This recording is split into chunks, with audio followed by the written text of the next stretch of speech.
Yeah, this fucking dollar store James Lindsay fucking knockoff, fucking hate preacher stuff is really embarrassing. You should be ashamed of yourself. You've used words like murderous and that we want to kill trans people, yet your perverse bloodlust to try and remove affirmative care from people will get people killed. You and people like you have potentially the blood of a lot of trans people on your fucking hands, and you should be ashamed. You should be ashamed for pushing the opposite. Yeah, eat my dick. Maddie? Gender Not true. affirming care.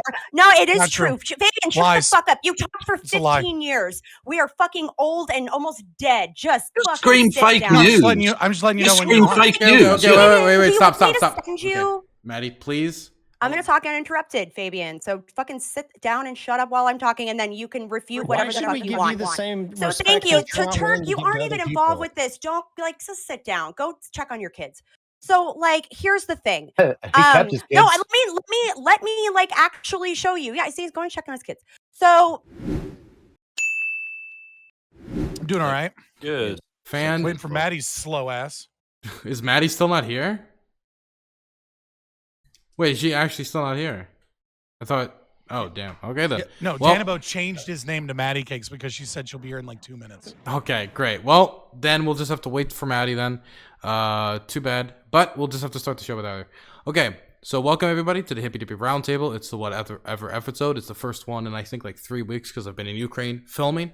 I hope you're all doing well, and I appreciate every single one of you taking time out of your Friday night to be here. As always, I'm going to have you all introduce yourselves, and then we'll go into the rules. We're going to start in the bottom right-hand corner with Turk. Hey, I'm Turk. I do science and tech here on Twitch as well as YouTube. I just came back from DreamHack Dallas where I interviewed a bunch of different esports gamers. So if you like to talk about PC hardware, technology, and that sort of things, you can follow me over there at the Turk and follow my Twitter because I have some pretty good takes. Fantastic. Now it's going to throw it over to Preacher. How you doing? Preacher570 here on Twitch and probably everywhere else. But I really just do everything here. I don't use other platforms really that much anymore, except for to drive people to Twitch. Constitutional conservative. I have a stream Monday through Friday doing. I do politics. I do history. I do faith-based stuff. I do a little bit of everything. So if you want to follow me over there, it's Preacher570. Thanks a lot, and thanks for having me on here. I appreciate it. Happy to have you. Now throwing it over to Lonerbox. Hi, I'm Lonerbox. I make lefty video essays and sometimes stream on Twitch. Fantastic. Now throw it over to Kevin. I'm Kevin Logan. I'm the best leftist streamer you've never heard of. You can find me at KFLogan1875 on Twitch or on various social media, being awesome. Fantastic. And throw it over to Fabian. Yes, so I am Scott from Fabian Liberty. We're an anarcho-capitalist duo stream. We do some philosophy readings. Occasionally we do some gaming and stuff, but mostly just political analysis, occasional bit of journalism, or if you can call it that.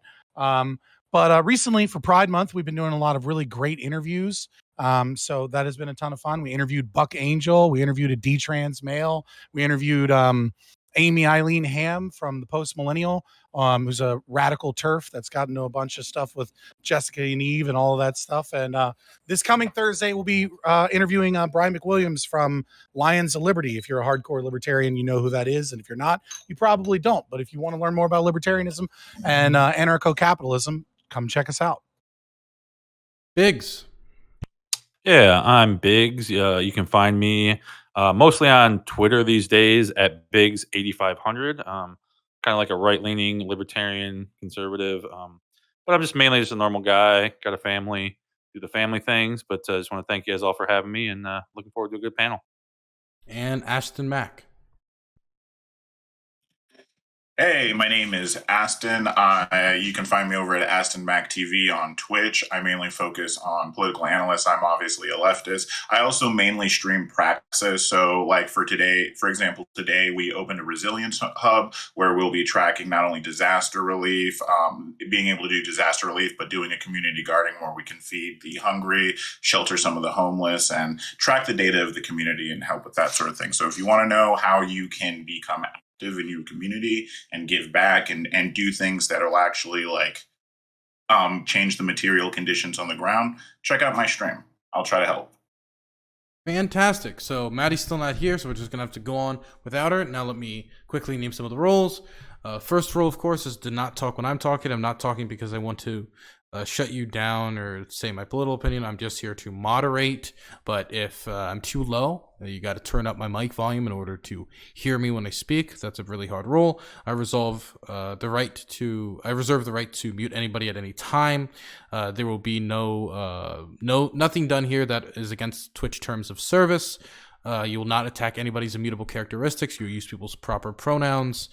You will have to abide by the intro and outro rule, which means when somebody's introducing a topic or exiting a topic during the intro and outro segments, you don't interrupt other people. That's an uninterruptible time period. And besides that, I think that's all the rules. If you're finding it difficult to get into a discussion, you can always raise your hand. Please use that as a last resort, not a first resort. I'll write your name down, and eventually, now this is very important, and people forget this so quickly, eventually, I'll bring the conversation over to you. But don't feel like because you raised your hand, you have the rights to the next speaking slot, because I do want the conversation to go and flow naturally as much as possible. But if it doesn't, I will shut it down and just have people basically go in a circle expressing their thoughts and feelings, okay? Does anybody have any questions? Okay, fantastic. So we're going to go into the first topic, which has to do with drag queens and children's entertainment. Recently, there's been a lot of controversy around drag and children, specifically about the Drag Queen Story Hour, a lot of children's drag events. And so a lot of people have been expressing outrage at certain drag events being hosted. And so my question is, do you think it could be appropriate for drag and children to be in the same area? Basically, is drag ever appropriate for children? I'm going to throw this over first to Kevin Logan. Just go straight in the middle. Yes, I would say that it's perfectly fine for drag to be in the vicinity of children. It's essentially people doing dress up. Now, of course, there are activities within that can be inappropriate, but that's on a kind of case-by-case basis based on what they actually do, what their act is, how they engage with the children, etc. The idea that this is somehow some existential threat to children is absolutely ridiculous. This is drummed up fear, culture war bullshit, which is probably going to get people killed, I think. Stochastic terrorism is very much the goal of certain people, it seems. They want to essentially George Tiller some drag queens, which is pretty fucking gross. It's hypocritical in the extreme, given that the people pushing this as an issue tend to be in support of people like Donald Trump, who was very big friends with the late Mr. Epstein, who were happy to support Roy Moore or Matt Gaetz or any number of other conservative pedophiles. Frankly, the idea that we should take this seriously from people who, frankly, have no real care for the livelihoods of children or the well-being of children, given everything about what they do, is absurd. And look, how many drag queens have abused children? As far as I'm aware, 0. How many priests have abused children? An uncountable number. Millions of cases around the world. Are we in favour of shutting churches down on the basis of that? No, I don't think anyone is. It's an absurd, drummed up culture war, load of old bullshit. Preacher. Yeah, as far as a drag queen themselves being around children, I don't see any issue with that. Why should there be? They're just another person. If you're talking about the drag show, they've been having drag shows for friggin' forever. I've never actually been to one. I have friends who used to go to them all the time, and yeah, they were sexual dances, but they were always adults, usually in a bar setting or something like that. So, no big deal. Now, should children be a part of that? No, but they shouldn't be a part of a go-go show either. Like, children shouldn't be around sexualized anything.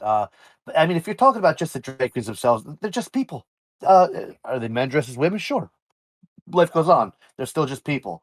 No big deal. But if you're talking about them being around the show, absolutely not. And I'm not saying that the show is even anything bad, amongst adults. Hey, do what you do. I don't care. But yeah, children should not be about that. Maddie? Yeah. This entire discourse was started by a few right-wing influencers like Libs of TikTok and a few others, because every year they like to pick a different trans-adjacent thing or gay-adjacent thing or just something that's LGBTQ plus to demonize. It's their fun new pride activity. And this year, it just so happens to be children at drag shows. And like with a lot of things, the conservatives are using the facade of protecting the children. Well, we're just concerned about the children. We don't want to expose them to something hypersexualized that's inappropriate. But they don't seem to exhibit that same concern when children are at Comic-Con around people who are scantily clad and taking pictures with cosplayers. They don't seem to exhibit that same concern if a kid is going to an NFL game and watches the Dallas Cowboys cheerleaders wearing basically bikinis, doing a sexually provocative dance. It only seems to be a problem when the sexualization is something that deviates from what's considered heteronormative. It really only seems to be a problem when it's done by people who aren't cis, straight, white, like within the vision of cis, straight, white males. So, no, I don't think that drag shows are a problem for kids. If you think that, kids are, there's like a lot of other art forms, there are different types of drag.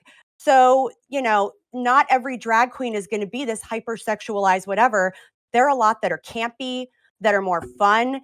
Even if you ask them, they themselves would describe themselves more as a clown than as like a stripper or anything that's like related to sexuality. And I guess I'll end on this note because there's a lot to talk about here. I think a lot of this stems from the conservative men's inability to separate out gender identity and presentation versus sexual orientation. They are two completely different things. So just because someone is cosplaying as a gender and create a character around that, that in itself is not inherently sexual. And it's really dangerous to suggest that it is or treat it as such, because you're really just playing into the playbook of the GOP, of far right extremists who want to demonize trans people, want to demonize gay people. And this is just a convenient way for them to reinvigorate gay panic. Turk? Yeah, so you'll have to forgive me. I thought this was going to be the second topic when my kids would be asleep. So I'm going to have to tiptoe around things a little bit. I would say that I see this as two different issues, and I would like to have a very constructive conversation rather than just yell at each other tonight. I completely see where Maddie's coming from, where it's some places it's okay to do certain things and people should be allowed to bring their kids to certain places because that's what the parents want to do, and it's the parents' decision to do that. And it's like, I can respect that, and I think as a conservative libertarian type of feeling, that should be consistent. But on the other hand, it's just not socially acceptable at the moment. And I think by people trying to normalize this sort of behavior under the guise of it being family friendly or some other PC term, while actually looking past some of the different instances. Look, Kevin, I've got an example. It was the second click on a Google search of where this type of behavior goes against what y'all are trying to push, that it's in fact family friendly. And I want to rebut some of Dylan's own personal standpoints on this. The fact that there's people and instances that refute y'all's standpoints and spit right in the face of your standpoints. I think y'all need to own it and work with it, or try and pivot and do some mental gymnastics on that. I do like gymnastics. They're fun. Gonna throw it over to Fabian. Yeah, so this is a culture war issue, but the culture war exists. And it exists for a reason, because our culture is under attack. Now, what you're going to hear is a lot of left-wingers engage in nothing but whataboutism, right? Try and say, oh, well, you you guys are all in this group, and this group collectively all supported this other form of sexualization. Therefore, we can normalize sexualization of children and normalize, things that are not appropriate to do around kids and stuff like that. It's really, I think, disingenuous and bad faith because they know that they don't have an argument. Because the simple fact of the matter is that no matter how much whataboutism you can do and try and claim that, like, I'm okay with kids being at Hooters or at Comic-Con, which I'm fucking not. Drag is inherently sexual.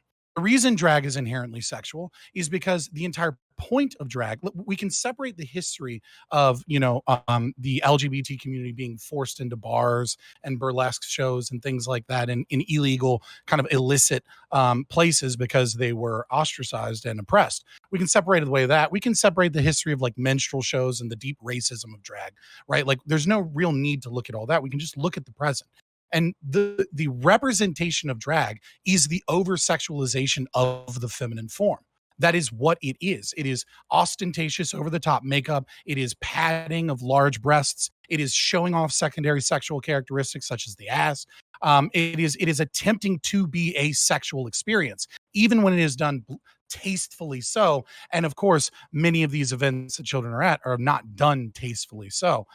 So my first argument is that it is sexualized, and it is wrong for that and that itself. The second argument that I would have is that there is a greater context of the aforementioned culture war, which is when you are presenting young children with gender bending philosophy kind of performatively done in drag queen story hour or in pride events and things of that nature, at a time when school systems are engaging in the indoctrination of children, at a time when the AMA and the APA are so deeply corrupted with gender affirming care, and children are being abused by the system and the state and by this cultural movement to force them into socially transitioning and to push them away from their parents. And it's going to lead to a lot of suicides. It's going to kill a lot of children. It's going to have a lot of undealt with trauma. And it's also leading to really bad pseudoscience and a crippled medical system that's unable to actually help people that do struggle with gender identity gender identity disorder or gender dysphoria, whichever you choose. So yeah, I mean, I think there's two conversations there. A, drag is inherently sexual, and I don't see the argument against that with whataboutisms. And B, the larger context is exposing children to gender bending philosophy performatively done as a means of indoctrinating them so that you can kill more trans kids and so that you can kill more trans people is unethical and wrong, and you should be ashamed of yourself for supporting it.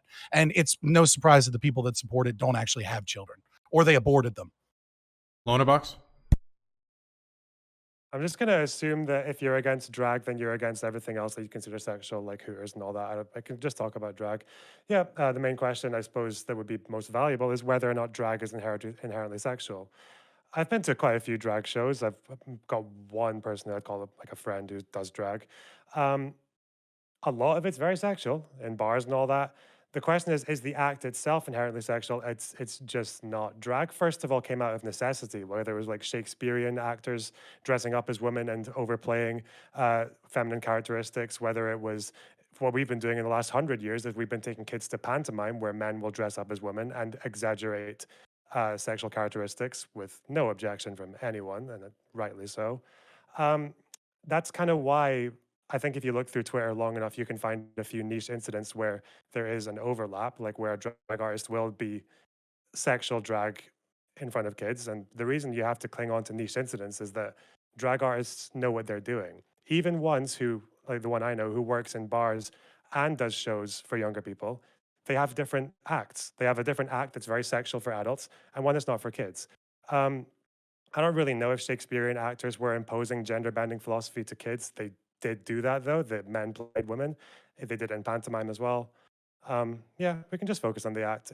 Drag is not inherently sexual. Sometimes people will fuck up, but no, it's not really a indictment on drag itself.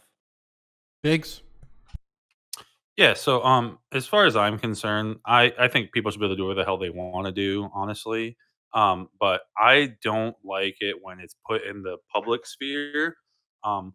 We've seen a few things just recently with the pride parades and stuff like that, where there was actually people like committing actual like sexual crimes by exposing themselves and things like that. I think those types of things are the things that make all drag kind of take a bad rap. I grew up in a household where I'm actually named after my two gay uncles. I have a lesbian aunt, so I was very much involved in the LGBTQ community from a very young age. My uncle died of AIDS, so my grandma had a square on the AIDS quilt, stuff like that. But one thing that I always found, from my point of view, is we try to treat everybody with respect, regardless of their orientation or anything like that, whatever makes them different.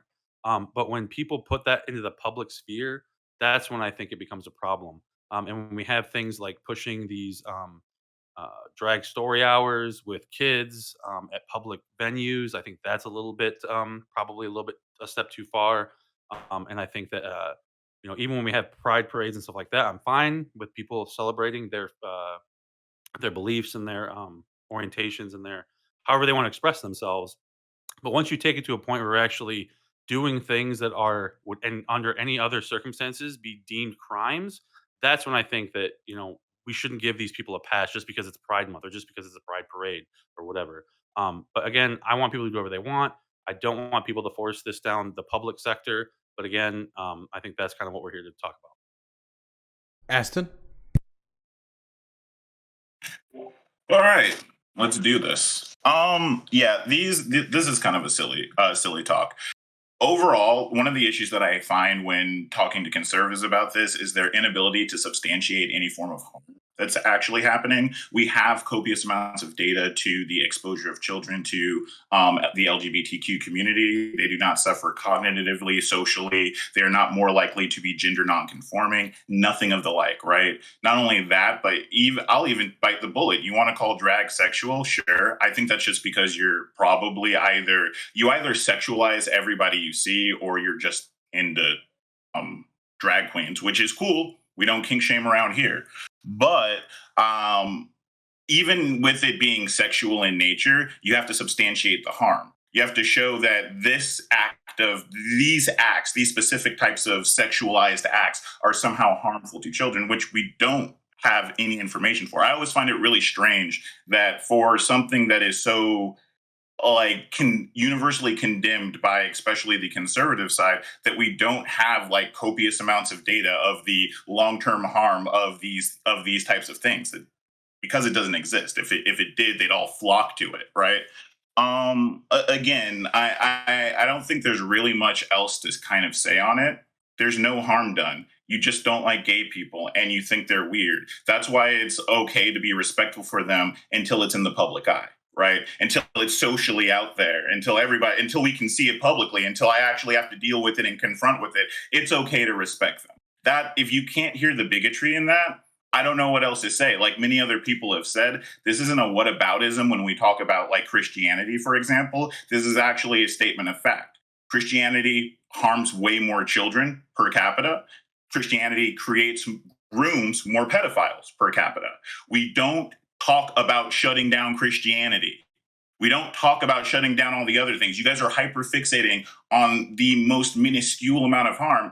Why? You have to ask yourself, why are you choosing this target? Because you don't like gay people. You think they're weird. You think they're socially abnormal. So you're going to find any reason our little monkey brains can come up with, our little pattern finders to disqualify them from access to society. Listen, let them do drag. I say let them eat cake, let them do drag. Let's go. Okay. For the next topics, I'm going to try to see if I can make the opening statement shorter so we can get into the open dialogue quicker. So for the next topic, just remind me if I forget, 30-second limit for the next topic, openers and closers. Okay. Anybody want to start us off? I'll start it off because every single person I heard that is for children going to drag, their response is, well, if you don't like this, it's because you hate. Nobody hates. I didn't hear anybody in here say anything about hating anybody. Actually, nobody even said drag is a bad thing. We just said children. And as far as a conservative, I don't think children should be at Hooters. I don't think children should be at Comic-Con. And children going to a football game are going to a football game. There happen to be cheerleaders there. Big difference. But to sit there and say, listen, drag, and again, I have nothing against drag. Drag is, it's an art form, but it's a sexual art form. It's a burlesque show. So no, children don't need to be there. And the reason people are pissed off is because they're seeing videos of children, and it may only be one, But how many do we need to have before we draw a line where there is someone in drag dancing as a stripper and the child's putting money into their G-string? Can I just clarify? I think you're talking Wait till you specifically hear about the about street case in. performers. Am I still sorry? Yeah, the case you're thinking of is one in Dallas. That wasn't a drag act. It wasn't a trans person. That was actually a cis woman who was a stripper. That's a different issue. You want to go to the question? Wait. Let me jump in here because I just want to kind of note that the first thing that they did wasn't to actually substantiate the harm. They never actually said what the harm was, if that was actually considered a sex act. You just immediately moved to disqualify. We're not talking about when you say that we're saying that you hate. The hate doesn't come from, and I know you need a level of awareness, like self-awareness and emotional maturity to kind of confront this. But the idea is why wait. Okay, so we're gonna let Aston finish, and then Preacher, you can respond if you think he was talking to you inappropriately in some manner.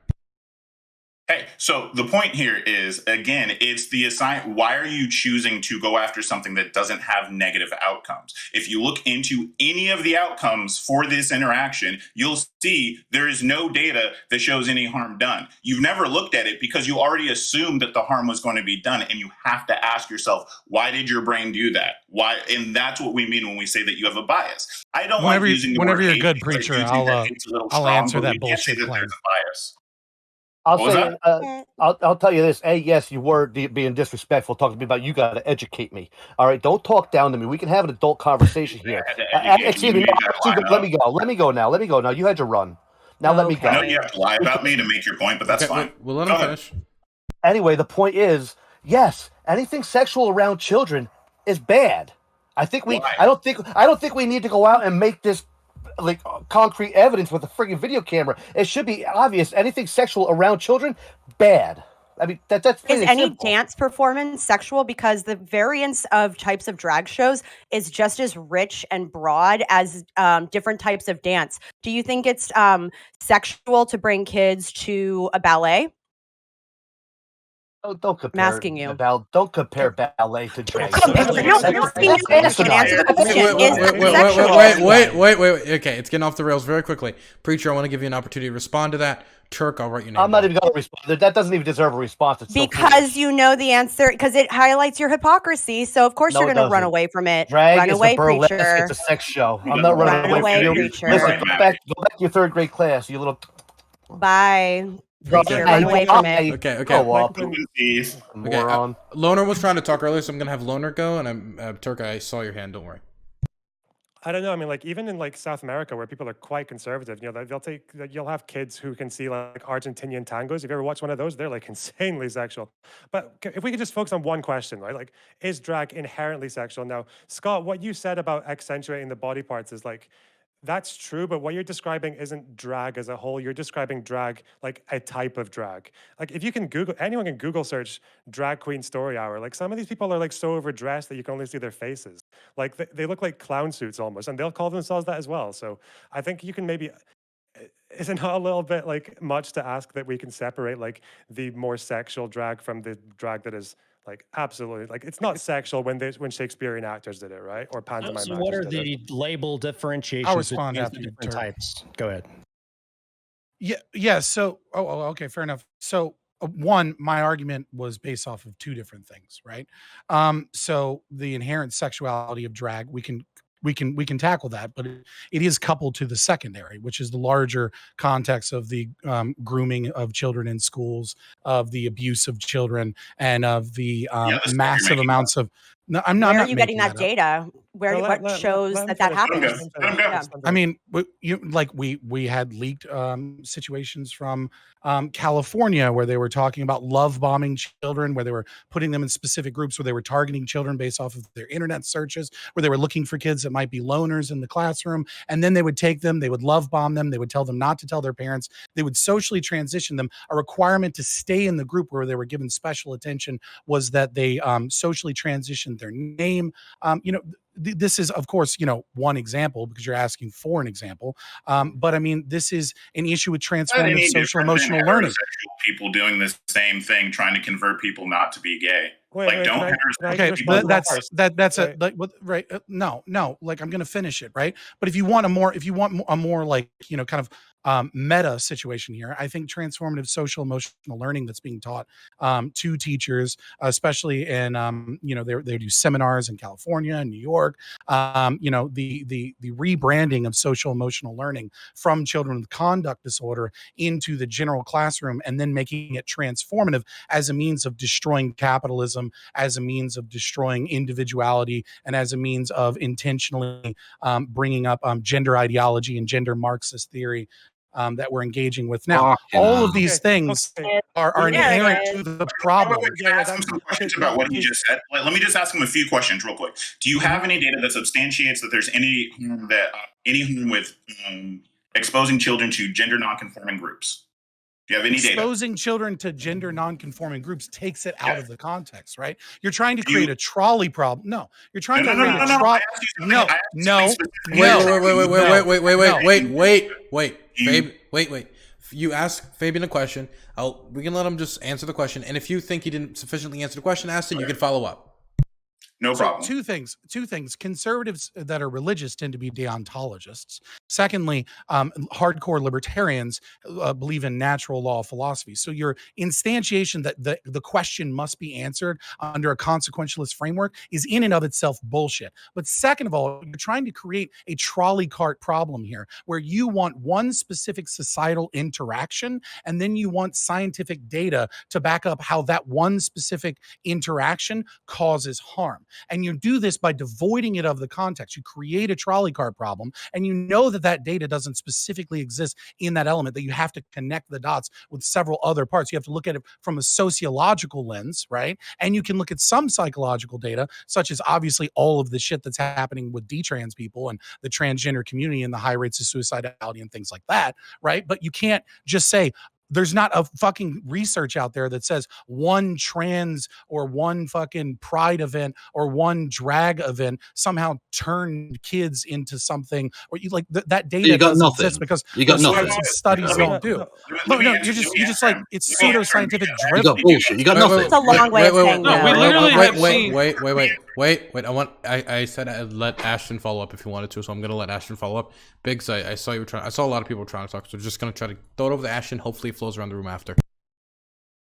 The reason why I asked you that specific question is because there is actually specific probes into that question. Matter of fact, I can cite over 75 studies that find no harm whatsoever, non-correlative, even negative harm. I can also find data that shows that suicidal ideation actually goes down to children exposed to gender affirming, not only just gender affirming care, but gender affirming environments. It doesn't even need to be like people specifically trying to teach them any sort of ideology, but simply affirming their own. And that's pseudoscience. Suicidal it's pseudoscience ideation. Because it's pseudoscience because when you pseudoscience because you say it is. It's pseudoscience because you say it is. No, I didn't say it's because I said it is. I'm going to back that up. Wait. No, I'm backing it up, but you're trying to. When you're trying to say pseudoscience, I have literally studies from a wide multitude, over 40 years of different scientists. Yeah, I don't want to hear your appeal to authority. I'm going to make the argument. You have to actually, because where's your paper on this topic? Where's your data on the topic? Before you debunk your data, show me what your data actually is. Look, I'm not gonna trust him, bro. Just trust him, bro. Okay, wait. Everybody stop. Stop. Fabian, it's time to talk. Thank you. I'm going to very easily back up the claim. When you look at research that shows that gender affirming care has a positive rate on suicidality, there's a lot of things that are left out in that. Number one, it leaves out the fact that we do not have a lot of long-term research in terms of gender identity disorder and gender dysphoria in this new group of youth that have exploded their rates of identifying as LGBTQ, such as in California, where it's as high as 40%, right? Now, so that's one thing. So we don't have long-term research on that. What little long-term research we do shows that the trans community, when they get gender affirming care, yes, suicidality goes down. And then as they pass, suicidality goes down further. And then what we also find is that suicidality normalizes to previous rates once we get to around 6 or 7 years for female to male, and once we get around 7 to 8 years for male to female. And that this is where we're going to have a lot of kids that are going to be extremely upset by the the poison and the murderous Lupron that has been given to children, and we're going to have a lot of fucking people that are detransing and suing because of all of the damage. This is like some dangerous, this is like some dollar store James Lindsay bullshit, man. Shut the fuck up. Yeah, especially you can't argue back and just tell them to shut up. The most unscientific, like this is the most. This is rank. So I have a question. He's used words like, hang on. He's used words like murderous. Okay, I want to make sure. Does anybody want to respond to the content of what he just said? Okay. Yeah. Okay. Let somebody else do it. Okay, so Loner, I'll let the round robin go. Throw it over to Loner. I'm interested to hear what Loner says on this. You've been talking for 5 years, baby. I just want to go back to what I was first saying before all the extra stuff. So wait, are you responding to what Fabian just said? Kind of, but like not directly. No. Okay. Does anybody want to respond to what Fabian just said directly? Okay, I'm gonna throw it over to Kevin, and then we can maybe bring it over to Maddie. Yeah, this fucking dollar store James Lindsay fucking knockoff, fucking hate preacher stuff is really embarrassing. You should be ashamed of yourself. You've used words like murderous and that we want to kill trans people, yet your perverse bloodlust to try and remove affirmative care from people will get people killed. You and people like you have potentially the blood of a lot of trans people on your fucking hands, and you should be ashamed. You should be ashamed for pushing the opposite. Yeah, eat my dick. Maddie? Well, stop giving children poison. Thank you, Fabian. Hush now. Okay. So, yeah, this insinuating that somehow kids are being forced to transition when they're not wanting to, or because of just like, oh, well, I'm a kind of a tomboy, and as if there's some sort of pressure. Do you realize that there are multiple doctors' evaluations required to even begin the process of considering any sort of gender affirming care? No, it is true. Fabian, shut the fuck up. You talked for 15 years. We are fucking old and almost dead. Just scream fake news. I'm just letting you know when you fake news. Okay, wait, stop. Okay. Maddie, please. I want Maddie to be able to finish what they're saying because there's a million people that want to talk. So, yeah, Maddie. I'm going to talk uninterrupted, Fabian. So fucking sit down and shut up while I'm talking, and then you can refute whatever the fuck you want. So thank you. So Turk, you aren't even involved with this. Don't just sit down. Go check on your kids. So like, here's the thing. No, let me like actually show you. Yeah, see, he's going to check on his kids. So. Well, you can't check on yours. There's a literal, like, as part of the American Medical Association and the American Pediatrics Association, they have a clear process established for how to approach potentially offering gender affirming care for minors. That involves a very strict set of parameters that they have to ensure the child meets. And that requires constant evaluation, constant reevaluation, because they don't want to give any gender affirming care or start them on hormones or other things if it's something that kid ends up not actually needing. There's a difference between having sort of some gender questioning versus actually having true gender dysmorphia and wanting to start their transition. That's why they have a strict process in place to make sure that mistakes aren't made. Like, that's something that is consistent across all 50 states. I will send you the documentation, and then you can look at the documentation, look yourself in the mirror, and tell yourself fake news when you're looking at official goddamn documentation, dude. Like, what you're saying, what you're sprouting right now is fucking harmful and not true. And like, you screaming pseudoscience, was every single of those 75 studies pseudoscience? Every single one of them was that's just a hack. Every single one. Fabian, so let me just substantiate that what you're saying is lies, right? So in the UK, there are private clinics that you can get for about 400 euros, right? Where individuals go and they're given gender. They're given. You don't even use euros. Diagnosis. We live in America. Sorry, it's pounds. I apologize. But anyways, you can go to private clinics and you can get both of your diagnoses and be on androgen therapy that day. Number one. Number two, in Canada, it is illegal for practitioners and doctors to not engage in gender affirming care. It is illegal for them they can lose their licensure. I just had an interview with Amy Ham about this, where she's being investigated for her transphobic tweets and things of that nature, and where she's not allowed to say that someone could even possibly question. That is under Bill C6. This is what they're engaging in. They're calling it conversion therapy if you do anything other than gender affirming care.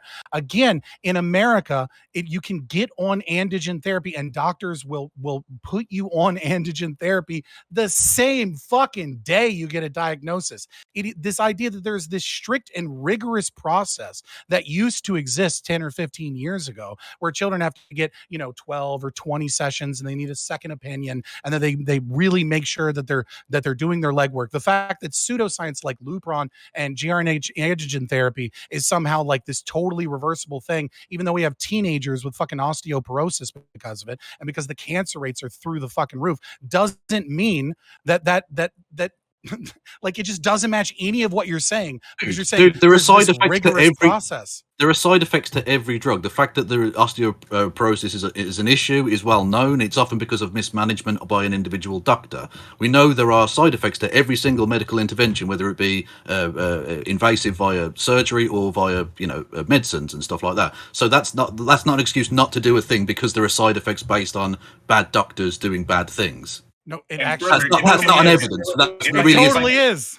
It 100% is. Back up what he's saying, because the fact of the matter is, what you're talking about is hormone therapy, and these hormone therapies actually existed before we had gender affirming care. That's why we have so much data on them. You actually want to talk about all the negative externalities. You don't actually talk about the positive externalities, like for the fact that we're actually finding that delaying puberty might be something we want to do for every kid, not just kids that want to transition, simply because they come out healthier. Go off, King. After that statement, I need not to make anything else. We understand. You already look like a batshit insane person coming for it. You don't know how science works. That's fundamental to you. That's why you think you can just wave. You want to poison all the children. Got it. Huh? Can I make Do you think hormone therapy is poison? Because last I checked, like I said, the weight of medical science is behind me and not you. Can we wait? Okay, I need to cut this off now, because we're like 50 minutes into the topic, or 30 or 40 minutes into the topic, and we're talking about just like gender reassignment surgery. Can we bring it back to drag, please? Let's bring it back to drag. Yeah, my point with drag was actually the 75 studies I was talking about was actually specifically measuring the harm that exposing LGBTQ children to the LGBTQ community or gender non-conforming. We've checked cognitive studies. We've done studies on adult maladjustment. We've done studies on the rate of them declaring that they're LGBTQ. Guess what? It's a giant nothing burger, and it goes back like literally at this point like 70 years. You don't have any data that shows that there is harm done to these kids. You're just trying to fearmonger. If you have the data, substantiate it. Show it to me. I would love to fucking see it. Okay, before that topic goes right back into trans kids again, I felt like there was a bit of ground earlier when we said that like Scott, I think you maybe shelved the idea that like drag is inherently sexual, because like I'm pretty sure we could do some digging together and find a few drag shows where there's like they're not accentuating body parts, where they're just performing, and the artists themselves, if you ask them about abolishing capitalism with Marxist gender theory, they'd probably have a seizure, right? So can we please stay on the topic of whether or not drag is inherently sexual and harmful for kids, rather than I would say I don't think you can look when you keep like, I think there's a problem here is there's this false equivalency between drag, which is something that started in the late 1800s in America, and any time men dressed up as women, such as in vaudeville or Shakespearean theater and things that these are not drag. The word drag didn't exist. These people weren't claiming to be drag queens or drag kings, right? Drag has always had, not always, but has started with two basic principles, right? It is either a burlesque shows, right? Or like that is, akin to stripping, but, not quite stripping, or B, it has been the impersonation of other famous female singers, right? Like that's typically, like there are some other drag shows that are like a little bit different, right? But your two major categories of drag are that, right? So when we talk about just dressing up differently, you know what I mean? Like we start to muddy the waters of what is and isn't drag. If you're talking about a man that is just wearing clothing that is typically feminine and is putting on a performance that's akin to vaudeville, like you're getting out of the realm of even calling it drag at that point. That's weird because it's Yeah, called Drag can Race. Yeah, no, like there. Yeah, sorry. So Just first of all, I wanted to. can I please? Sorry, just 1 second. Yeah, first of all, I think it's pretty much. I don't know if it's definite, but I think it's pretty understood that like the word drag actually did have theatrical origins. But the second thing is, it's not even like. Even some of the outfits like aren't necessarily. It's not like just feminine garb. A lot of it's like almost like supernatural looking. So yeah, no, of course the definition of drag can be like pretty expanded, and that's how drag artists see it as well. But yeah, sorry, Maddie, go on. Yeah, no, all good. That's a really good point to make because, like I had said in my opening, there are so many different types of drag. And if you, Fabian, I highly recommend that you watch a documentary called Paris is Burning. It chronicles the drag scene of New York City in the 1980s, where drag balls originated, and a lot of current drag culture is derived from that initial origin. And what they had is categories. Like I'll totally check it out. Yeah, no, it's really good. I'll DM it to you. But no, I love drag shows, for the record.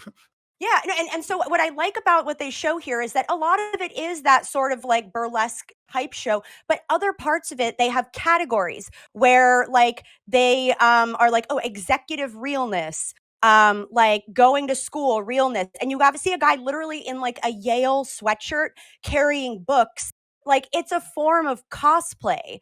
So like you don't think if you saw like, for example, if you went to a show of like Celine Dion singing, you wouldn't say that's like inherently sexual. It's a woman singing and performing, maybe dancing. I don't think Celine does much dancing. But then what a lot of these impersonators do, they're drag impersonators, like if they performed the exact same show with the exact same choreography and like, or just like paying homage to this performer that they admire and love, then why is that inherently sexual? But when the actual artist is up doing that performance, it's not. And there's the thing, like gender identity and how the gender you present yourself as to the world is different and divorced from sexual orientation and sexuality. They're two different things. And when people conflate the two, that demonstrates an inability to separate and like an inability to maybe acknowledge that like just because it just kind of shows that you sexualize women in general. So if men are dressing up as women, then of course it's sexual, right? No, obviously I deny the false claims Obviously. of bigotry. So I think go ahead. Yeah, go ahead. Yeah, I said enough. Yeah, so I think the biggest issue here is we're literally like you guys are talking about in one respect, yes, there are different types of drag, as you put it. There's theatrical drag, there's Shakespearean drag, there's even things that are just like in high school. I don't know about you, but in my high school, we did the whole thing where like the cheerleaders dress up as football players and the football players dress up as cheerleaders at pep rallies and shit like that. Those are types of drag, right? But it's obvious that the issue that people have are the sexualized depictions of drag in front of children, right? Like I know it may be cherry picked or whatever, but I'm saying like those are the problem. Those are the things that we are talking about. Those are the things that conservatives are upset about. Not these like mundane type of like, no sexualization type things. We're talking about like actual like boobies flopping around, fake boobies flopping around in front of children, like shit like that. Like that's what we're talking about here. That's what the problem is. So that's what I think I'm trying to hit on is that I wanted to jump in there with you on that because I think that you're being rather civil and I actually want to have a dialogue about this. And I think that the reason why, you ever notice how it seems like we always bring up like whataboutisms? We're like, what about cheerleading? What about this? What about that? What about Celine Dion performances where the women do booty dance? Where if you go to different singers and artists, the chicks do things in provocative ways. That's why I don't really want to argue about the sexuality of it, because I think that's a misnomer. The reason why we bring those whataboutisms isn't to say, oh, you care about this, but you don't care about this. It's to point out that there isn't harm being done in those situations. So why is there specifically harm being done? I think there is, in some cases, there is harm being done. I'm not saying in all cases of drag shows. Wait. So are you suggesting then that we shouldn't, like again, you're one of those universalists. You're saying saying that we don't want kids at any of these shows, right? But shouldn't that be up to the parents? Like, wouldn't you? No, agree I that said that from the beginning. I said that from the beginning. That's why I'm trying to differentiate Mhm. between the drag. Like I said, like in high school, like I literally participated in drag. Like we Mhm. dressed up, football players dressed up as cheerleaders, and cheerleaders dressed up as football. That was just like goof fun, whatever. But that technically is drag, right? Like at least So- that's what I would. So can I But- ask you the issue? So would you have an issue with a parent who took them to like a Britney Spears concert or something? Like would you say that we need to have follow-up action, or would you just say I don't agree with what that parent's doing, but that's that parent, and then move on? That's where we're saying that there seems to be a specific bias against this activity, if that makes sense. And I think that's what I've said from the beginning was I don't care what parents want to do with their own kids, honestly. Like I'm very much live and let live. The issue that I think becomes a problem is when you actually have things that are sexual in the realm of drag or anything. It could be as simple as taking a kid to like you guys brought up the football game stuff. Like if you take a kid to a football game, I went to a game in Cleveland, right? This lady turned around and flashed us, right? If my kids are there, I don't want my kids to see that shit either, right? Like it's not about, but I'm just saying like it's about the actual.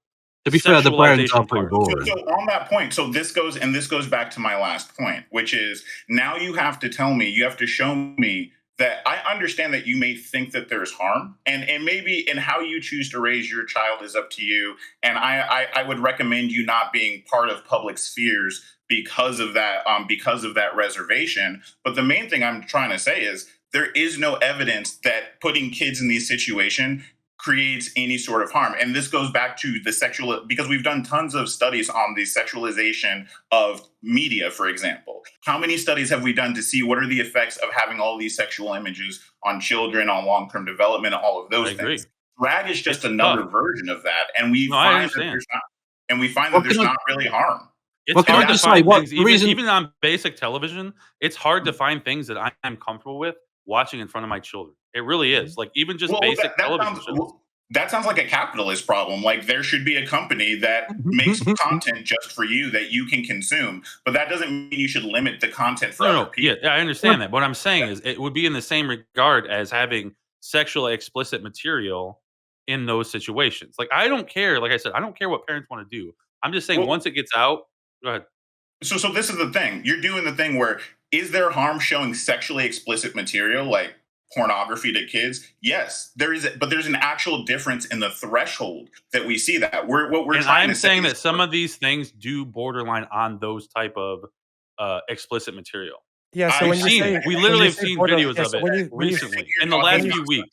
I think you're talking about such a small percentage that it would have to be an incredibly negligent parent to put their child in that situation. It's not something that's being put in the public sphere because there already exist public indecency laws. You cannot expose yourself. Like we cannot do these. And I would argue in those cases we see it in the Pride Parades, literally videos of people committing acts that are against public decency in front of children in public spaces. Yeah, and we see that. Wait. We see that during football games, just like you described as well. So we handle those people individually. We don't put a blanket ban on saying, "Hey, people need to make sure." That's what I'm saying. But this is why people are not calling these people out, and they're letting it go. They're giving them a pass. Okay, and I think that's where this is the point. Wait. Okay, so we're gonna go Kevin, then we're gonna go Preacher. Okay? Yeah, but this is the point. When you say then they're not calling this out, they're giving it a pass. People are giving these other things a pass. I don't care particularly whether an individual has a consistent position on Hooters and football games and this and that, because I don't really care. Right? It's to do with A, hypocrisy, and B, the reason that this scare is being brought up. Firstly, if you're really, really offended by drag in front of kids, but not really that bothered by these other things, that's kind of hypocritical. And secondly, there's a very specific reason why conservative media around, certainly America, but expanding out across the Anglosphere, I dare say, is focused on, say, trans people or on drag queens in a way that they're not focused on those other sexualization in public, in front of children activities.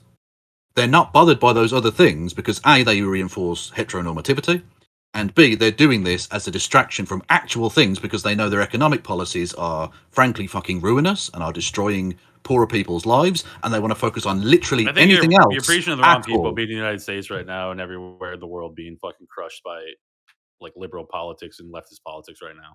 Oh yeah, there's What so are you much talking liberal about? politics going Well, on. talking, right okay, now. wait. Talking about being crushed by hold on. politics. Hey, I Wait, was next, guys. I was Preacher, next, Weird, guys. yeah. And I Let it think go. I want to kind of piggyback off of what Biggs was saying because Loner Box said if we dig, we can find ones, and you're right. I found a couple where you know what, there's a drag guy that does drag. He's on stage at I believe it's some kind of public festival, and he's got kids up there, perfectly fine dance, perfectly fine song, and he's actually singing songs that are about inclusivity, anti-bullying, stuff like that. That's awesome. The problem is that you had to dig to find that one. The ones we're finding are the ones that are actually a drag doing a strip type dance and kids giving them money. And it wasn't. I'm talking about a different one. I'm not talking about a cisgendered female stripper. There's actually a drag doing the dance, taking the money from the kids. That's what we're talking about. Listen, I'm not saying drag people are bad. I'm not saying drag shows are bad. I'm saying anything sexual with children. I can't stand the fact that you go through TikTok and you see parents with their kid. Oh my God, look at my little 5-year-old twerking. What the hell are you talking about? Why is a 5-year-old twerking? That's a sexual act. Why would it be cool for a 5-year-old to be sexual? Okay, but Preacher, can I ask? Do you get this worked up about the beauty pageants of kids? Because I mean, I've not watched your content. God, but yes. Have you made regular content about that? Yes, listen, I've been against that Honey Boo Boo crap for even before Honey Boo Boo. I think it's horrible. No, I think it's okay holding the position, but are you as worked up and vocal publicly about that? Because a lot of conservatives don't care about that or like purity balls. They do care about this one particular issue when it comes to queer people. Dance moms. It's not a false equivalence at all. It's not remotely a false equivalence. Wait. I can't hear anybody. So we're gonna have Fabian go back and forth here. We can have to go back and forth. But Loner's been waiting too. I want to make sure we get over to Loner. Yeah, I mean, I'm mostly saving stuff for the outro because this is so fucking off the rails. But this is such a false equivalency to say that like kids going to Hooters is the same problem as public schools and tax dollars and pride events and the entire culture war that is being rammed down by fucking corporations and by the media and by our public education system as a means of trying to force feed children gender ideology and specifically harm them. Like, yes, is it shitty when the every other weekend dad that doesn't set good boundaries takes his kid to Hooters because, you know, he's a fucking man? Dare you may even call it, though I won't necessarily support the framework toxic masculinity or something. Sure, we can have conversations about why that is bad, but this idea that these are isolated incidents that shouldn't be looked at in the greater context of what is being done to our children and the way that leftist philosophy is doing everything it can to harm our fucking kids. You're a fucking clown. It's derailing. No, we're back. We're staying on topic. Holy shit. All right. Biggs and Preacher. So both of you did kind of give me that it was like edge cases or like there's a difference between like the sexual drag cases and just like the ones that you guys consider fine. So what I would ask from you both then is if you would agree or how you would feel about the way that like, would you probably agree then that like whether it's Anthony Sabatini or Brian Slanton basically saying to either make it to ban drag shows where kids are present completely or to even make it a felony for parents to bring their kids to a drag show? Would you both say that's an overstep then? I'm an anarchist. I don't believe in the state making more laws. Like I said from the beginning, I don't care what parents want to do with their own kids. My issue is if it's outside in public, that's when I have an issue. But if it's a private venue, a private event, parents can do whatever they want. I personally wouldn't do it because I don't think it would be something I would want to expose my children to. But I don't want the government to tell people what they can and can't do. Can I ask Fabian then, as an anarchist, how are you going to do anything about this? Questions. I was asking Preacher a question, but yeah. Okay. And my response is just to be, I would never say put the felony charge on the parents. I would say, you know what, if you're going to do drag that's going to be sexually explicit, then maybe have a sign at least 18 years or probably even 21 years or older. But they do that. Okay, but I'm talking about there's actual ones that are sexual that are on the internet, and this is why people are mad. I understand there's non-sexual ones. There's plenty of non-sexual, but the only ones that are making it to the internet are the ones that are sexual with children. Like people actually holding babies for one thing, but children. And I'm saying, but again, I'm not saying that there should be laws about that. I'm saying that I would say, you know what, that's messed up. I would never put a kid in that. Just for the record, those babies aren't those babies aren't picking up anything. Just to be fair, I think that's why the babies aren't, but the little like bit the older toddlers children, are fucking yes, but like Right. babies, like Do you I don't remember give a anything fuck. from before you were like 4 years old? Just kidding. Yeah, Right, that's I what I'm remember saying. about Like, 4. Because Oh, I my don't. I mean, I got hit by a truck at 5, so I remember that. On this, I think a reason why a lot of the lefties on the panel are specifically, I think, so incensed or have such an emotional response to the rhetoric used is because this is the same rhetoric they use to say that, like, Black people and white people shouldn't be segregated. Think of the children. Would you let your child go to a school with Black people? Would you let your interracial marriage? Would you let your daughter date a Black guy? And now it's the situation. It's always using children as a way to wedge in that there's some sort of moral panic or some sort of damage. What's actually going on is you guys have Christian normative backgrounds. So you guys have certain ideas around sexuality. Those ideas around sexuality are perfectly okay. They're part of your culture. Keep them it's to all yourself. bullshit. What you're saying is But the reality is when we try to substantiate, like when we actually like substantiate things like harm, like I said, exposure to people with bare breasts all the time. That doesn't do anything. Neither does exposure to drag shows. Like, we don't have any evidence. Now, I understand it's a weird feeling. That weird feeling comes from the fact that you've been socialized in America and you've been grown up with some pretty strong anti-sexual liberation propaganda. But that doesn't mean that that there's actually harm being done. It's just your worldview. That's why I'm asking for you to substantiate harm. Like, that's why I keep looking for the actual, like, long-term effects or cognitive or cognitive effects or adult maladjustment or increase of anything. It doesn't actually happen. And we've done so many studies in this in psychology and sociology that it's bored. It's tired. Like, we're moving on. But I don't know really what else to say besides that. You know, I'll say this because we keep going back to these studies. This is a fairly new thing going on with all these children being. So I'm wondering how they could do studies about if these children end up going from that, are they now maybe addicted to porn? And then we all know that addicted to porn could lead to sexual misconduct towards women, towards other children. So do we know this? No, because these children that we're talking about are still freaking children. So I don't know what studies you're talking about. Well, you're going to anyway, so why are you asking? You're going to. So, because it's all about this. Whatever, dude. So let me respect that. Once you made it about race, you shut everybody else out. Okay, so this is like one of those conservative arguments that always pops up that says that gender nonconformingness is something new and unnatural, when the reality is we had transgender Roman emperors. Okay, so the idea, and a lot of you people aren't aware. What do you mean? Who is this clown? I'm telling you the truth. I'm sorry that you're unaware that I'm sorry that a college educated he is drinker of lead paint. But let's go ahead and actually talk about facts for a second. Yes, a drinker of blood. Everything is about race now. Like, what the fuck are you rhetoric around gender nonconforming people not being normal actually starts around the Spanish Inquisition, when there was an inquisition against Jewish people. They lumped the gay people in there too. What has happened since is there's been a concerted effort by the church to erase the LGBTQ community from literally culture around the world, to pretend like they never existed and there's something unnatural, when the reality is we have documentation of societies all around the world, including European societies, that showed gender nonconforming behavior and non-heteronormativity behavior for some time. So the idea that this is something new is something that we're making up. Now, if you're talking about if they're new studies, I told you that these studies go back 70 years now. My earliest studies is like 60 something. So if you add up the years, it's like 70 years now. So that's a lot of, that's time, right? Thousands of people, tens of thousands of people, tons of time, tons of studies over time. Let's stop pretending like this is a new phenomenon when we've been like literally beating this horse to death for like the last like 3/4 of a century. Okay, so what this is, right? What you're seeing laid out before you is historical analysis, right? As a means of trying to make an argumentation about what is occurring now without actually addressing the arguments from the conservative, and instead trying to tie that form of argumentation. Notice I addressed the time directly by saying 75 years. Did you forget that part, or is that just going to be what you ignored to do your little performative? Excuse me, let me cut you off when you failed to provide any data. Wait. That was directed towards Fabian. I want Fabian to be able to respond. And I think Loner's been waiting a decent amount of time to talk.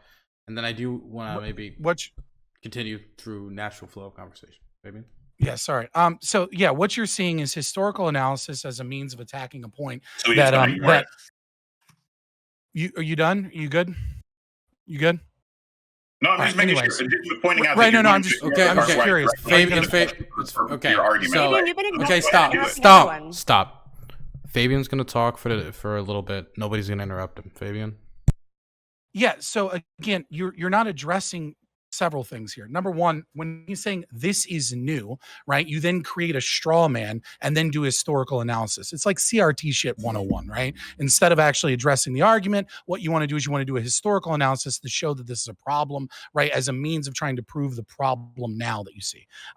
So again, now what he's talking about, and this is new, is it is obviously a new phenomenon to take children to burlesque shows of gender bending drag queens in large numbers. It's a new phenomenon to have drag queens coming to fucking school. It's a new phenomenon to have public schools triangulating children from their parents and socially transitioning them. And the gender ideology that is pulling itself from critical theory, critical race theory, critical legal studies, etc., is Say a gender new Marxism phenomenon. again. Say it again. It is gender Marxism. It is. Yeah, you're I a don't- fucking idiot. Yeah, Well- you're James Lindsay in like a fucking plaid shirt. You're an Yeah, embarrassment. well, I mean, saying someone's an idiot is like not really a good argument, right? It's Well, just your you main Well, I'm just saying refusing gender is Marxism, saying which it's doesn't mean bullshit. anything. Okay. Yeah. No, it's just you're trying to dismiss it and not take it with any amount of seriousness because you don't have any fucking. Because you're not arguments making a fucking serious point. You're just saying gender Anyway. Marxism. You've mentioned Right. California 12 times. Say that again. Go through the Yeah, same we're very fucking process impressed. again and We're very again. Anyways. impressed with your thesaurus. Okay,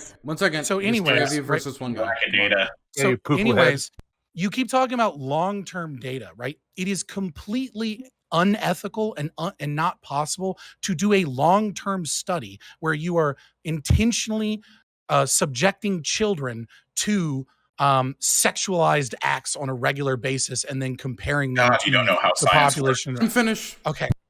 Right. So, like, what you have to do then is you attempt to do correlative studies. You try and look at specific populations that, let's say, grew up in a gay household, or you do surveys where you can see, like, oh, this person was exposed to this and other people weren't exposed to that. And when you try and do that, and then you're trying to separate it from the new phenomena that is this ideology that is being pushed full force in our schools and in our media, this appeal to authority that there are a bunch of studies that show that there's nothing wrong with, exposing your children to LGBT community and things of that nature. It's not at all what the fuck we're talking about. And that's not what the science shows Exactly. that you're attempting Can to someone- purport. Can someone address Fabian's fucking made up conspiracy shit where every teacher is forcibly transing every fucking kids at lunchtime? What the fuck are you talking about? If you're just going to Nobody make said that. unsubstantiated bullshit claim. Yeah, I'm being It's not hyperbolic. my friend. unsubstantiated. It's unsubstantiated Like, go nonsense ahead. about Come on. gender Marxism. Do you in have the an argument? schools. Or do you just have rage when I'm calling you out on So your evil I'm bullshit? gonna take it over and By evil I'm gonna bullshit. take this over and I'm throwing it over to Loner Box. And Preacher, saw you put your hand up. Yeah, Preacher, you were asking about. We do actually have quite a bit of research on, like, even like non-penetrative, like sexual abuse of kids. Like, it's like not long after the event, like their heart rates go like significantly higher than other kids. And then even with porn, like there's quite a lot of research that shows the effects of porn as well. Kids have actually seen like drag adjacent stuff for a long time. If you ever look up pantomime in the UK, like it's more sexual than some drag you've seen. And kids have been going to this. They've been cheering and booing and all that.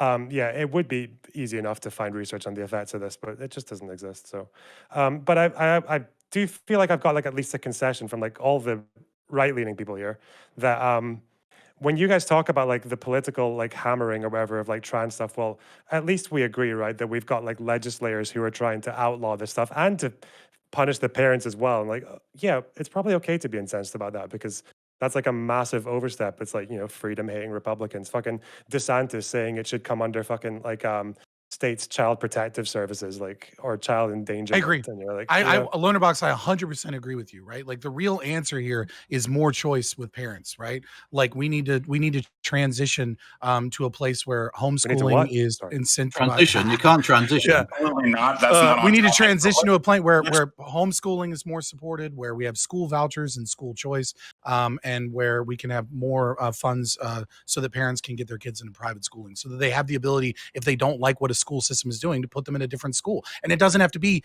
the trans agenda, right? It can be that they don't like the way that they're treating their child, or that their child isn't, they feel that their child's environment is wrong for whatever reason. People should have a right to be able to financially choose where they send their kids, and it shouldn't be massively taxed so only rich people get to choose where their kids go to school. So not only is that a non sequitur, but it's also really, really false. Like, for example, in Florida, one of the reasons why this drag thing is so disgusting, or the Don't Say Gay bill, is because we already have legislation on the books that allows parents to withdraw their students from any curriculum that they find problematic already. That was already a thing. You could do that. You can still do that. But to even go further, I think it's hilarious and laughable that he dares call something that we're saying strawman when he literally has never read a single one of these studies, but is already throwing out the methodology. That's like literally the definition of a strawman. You're creating a fake argument. You're creating a fake thing that the study did in order to argue against him because it makes it easy for you, instead of dealing with the fact that, I'm sorry, the institutions of thousands of scientists that have been working on this for, again, 3/4 of a century disagree with you. But that's fine. I know a lot of you guys kind of do real quick, just quick question, since you're calling me a liar. Just real quick, right? Since you're trying to straw man my position, saying I said things that in those 75 studies, in those 75 studies, is there a single study where in a laboratory environment they expose children regularly to sexualized content, which is, I said, something that can't be done and is unethical? Or are all of those studies, in order to actually be ethical, in the framework that they are correlative analysis and surveys? Can you find one where they do that? Relevant. Is there a problem with surveys though? Again, the strawman that you're making is saying that unless it's inside of a lab, that it's therefore correlative and non-predictive, which is the exact opposite of how these things, which is exactly how these things work. I understand you don't understand how science works. I'm not here to like do a whole education course on how studies work and stuff. If you really were interested, you could actually look at the methodologies, take more than 5 minutes to research this stuff and look at the methodologies and actually point to specific papers and specific methodologies that you disagree with. So your answer is what I said was completely accurate. No, what you said was inaccurate, right? Because no, what I said was completely accurate, and you just proved that now. No. Again, you're out of your element. What you said, the first part is accurate. The second part of what you said, the comma that you put on when you say the stuff about correlation, that stuff's inaccurate. That's the point that I'm making. So if we can kind of move on. You have causal if we can kind of move on to long-term causal studies of sexualization exposure in those 75 studies. You got one? You know Send how it to me. surveys We'll talk about work, it later. Wait, we're not going to surely. You know how multivariate regressional analysis works, right? When we check out, it has involves calculus. But Okay. So we're gonna throw this over to Preacher, and then we're gonna probably start wrapping this up. Yes. Yeah, I was just earlier gonna say, like, he said, could someone substantiate what he was saying earlier about transitioning children at lunchtime? I mean, let's just call him a poo-poo head and tell him he's wrong because he's a doo-doo nose, I mean, that's where we're going with the argument, and totally over-exaggerating. But Loner Box, no, I agree.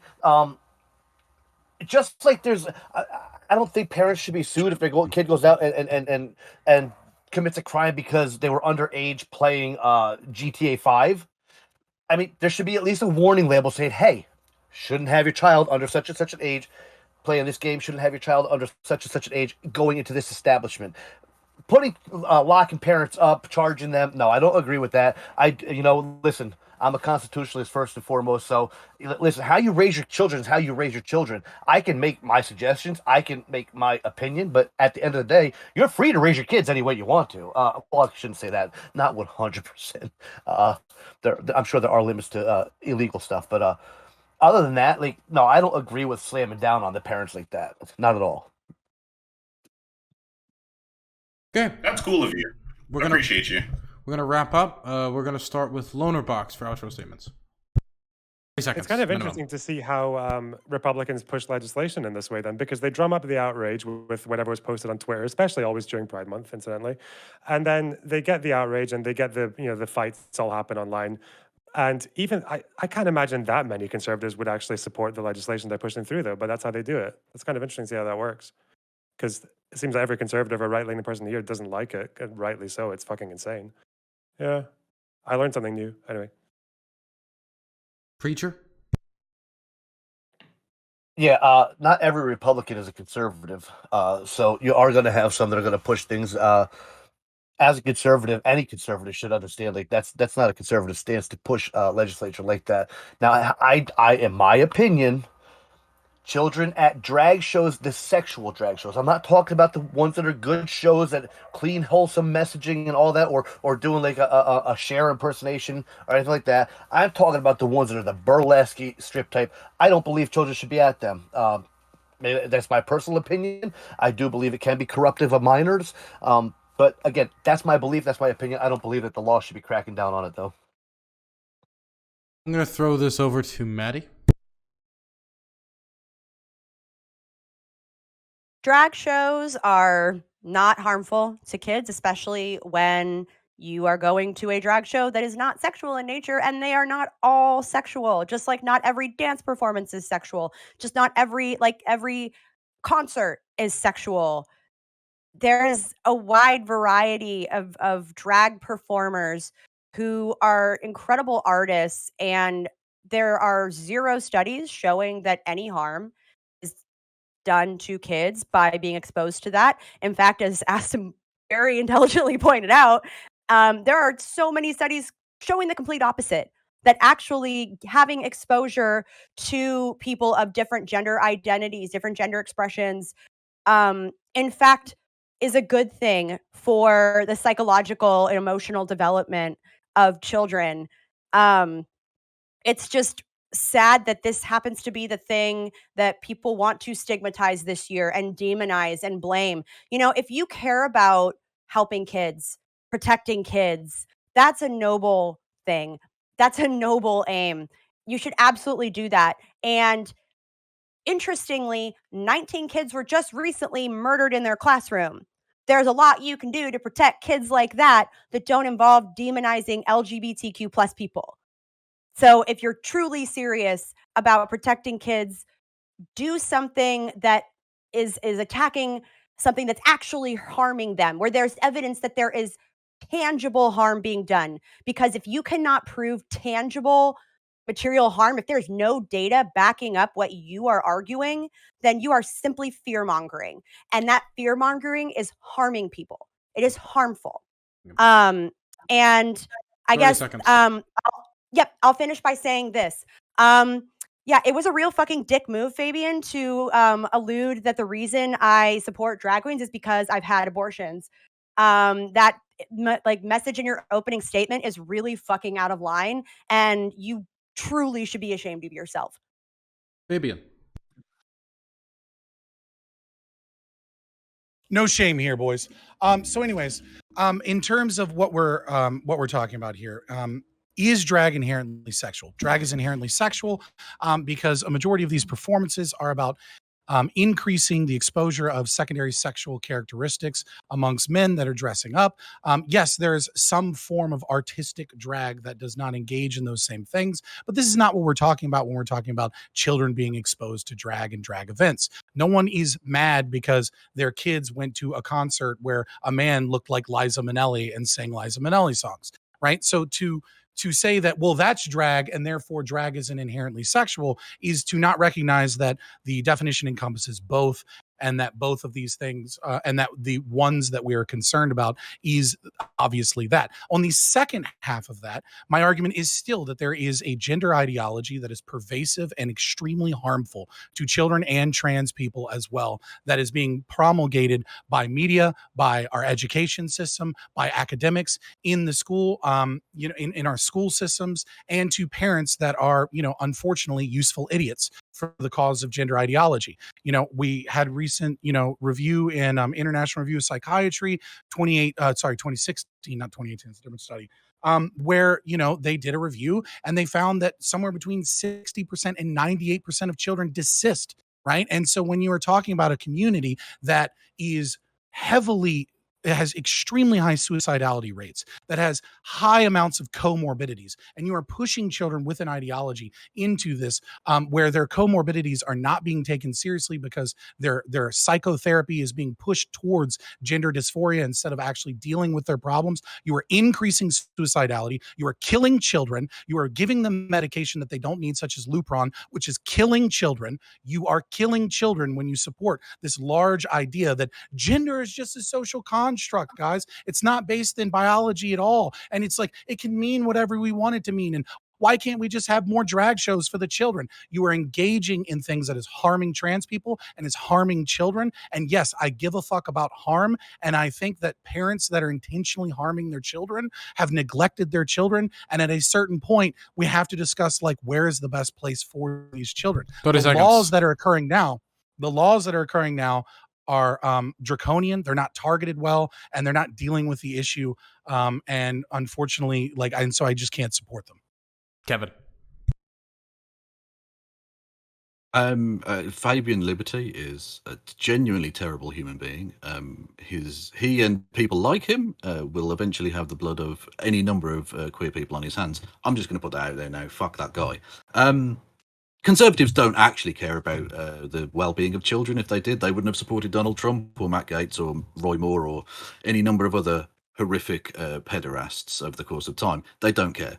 They have maybe shed more than crocodile tears over the children killed in Uvalde, rather than frankly laughing at people's attempts to try and stop that from happening in the future. They don't care. Abortions are based as fuck. Queer people are based as fuck. Trans people are based as fuck. Gender Marxism is based as fuck. Gender ideology is based as fuck. At least in part because it annoys this prick over here. So, checkmate. You pointed towards Lonerpox.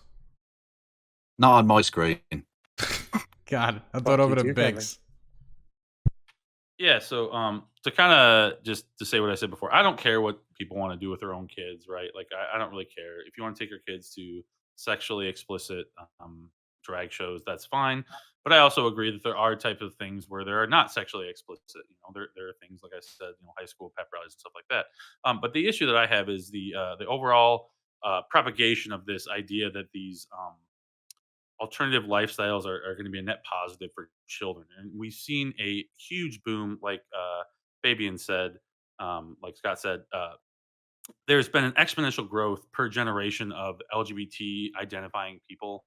And then when you look at that, along with the amount specifically in places where these ideologies are pushed heavily, like California, New York, the blue states, things like in Europe and stuff like that, where these things are pushed. And then to tie that to the suicide rates and things like that, the highest percentage of people in those communities identify as bisexual. And one of the things I was interested to look at was that of those percentages, 45% of bisexual women attempt or consider attempting suicide, 35% for men, 30% for lesbians, 25% for gay men. So when you're putting these things in children's minds, I think there is harm being done, regardless of what you guys believe. When you put these ideas in children's heads, you put these things where they want to emulate and things like that, you're pushing people towards these life paths that promulgate higher suicide rates. And that's it. Aston? Okay, so let's take a second and let's dissect a couple of things, because it's unfortunate the amount of things. I think several of the people on this panel are well-meaning, not Fabian, obviously, but the other people. And the fact is you're actually being lied to a lot about that information.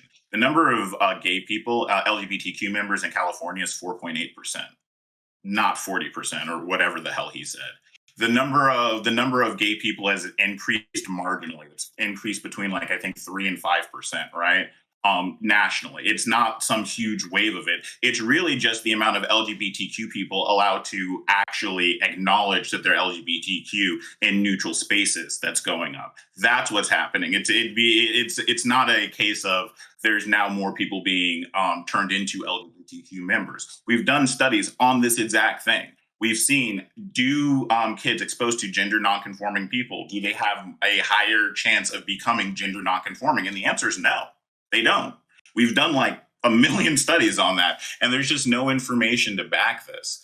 I think that this comes from a lot of I understand the feeling that exposing kids to sexuality is bad, but I think that, again, we just don't have the data to support it. Unfortunately, guys like Fabian who don't have degrees in experimental psychology, so they don't know how these studies and things work, don't actually will use information to kind of peddle their own version of pseudoscience. I think it's very important that instead of listening to guys like that, you listen to actual people in the field that have done work and published work and are peer reviewed, not guys like that.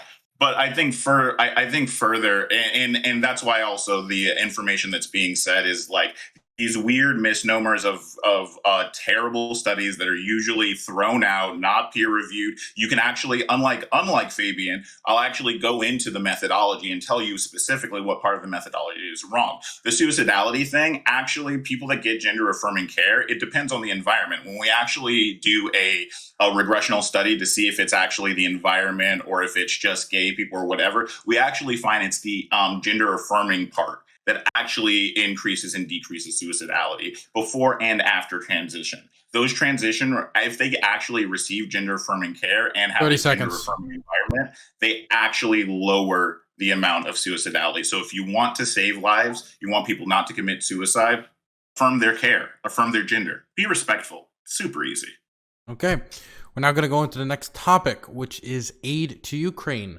Recently, the Biden administration announced over another $1 billion in aid to Ukraine. This includes anti-ship missiles, artillery, missiles, over 36,000 rounds of ammunition for those artillery systems, and humanitarian aid of a separate amount, I believe. So I think it was $250 million. So the question to the room is, do you think that the Biden administration should continue to send more aid to Ukraine as the country continues to fight off the Russian invasion? We also have Tiberius filling in for Turk, who left.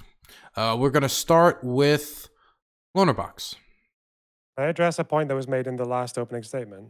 During this the niche rules of Hippy Dippy. During the opening statement of any next topic is the last time you can address the last topic. So technically, yes, but do try to keep intros short, please. Oh, it'll be short, yeah. Fabian, you mentioned that study about like 60 to 90% of trans kids desisting.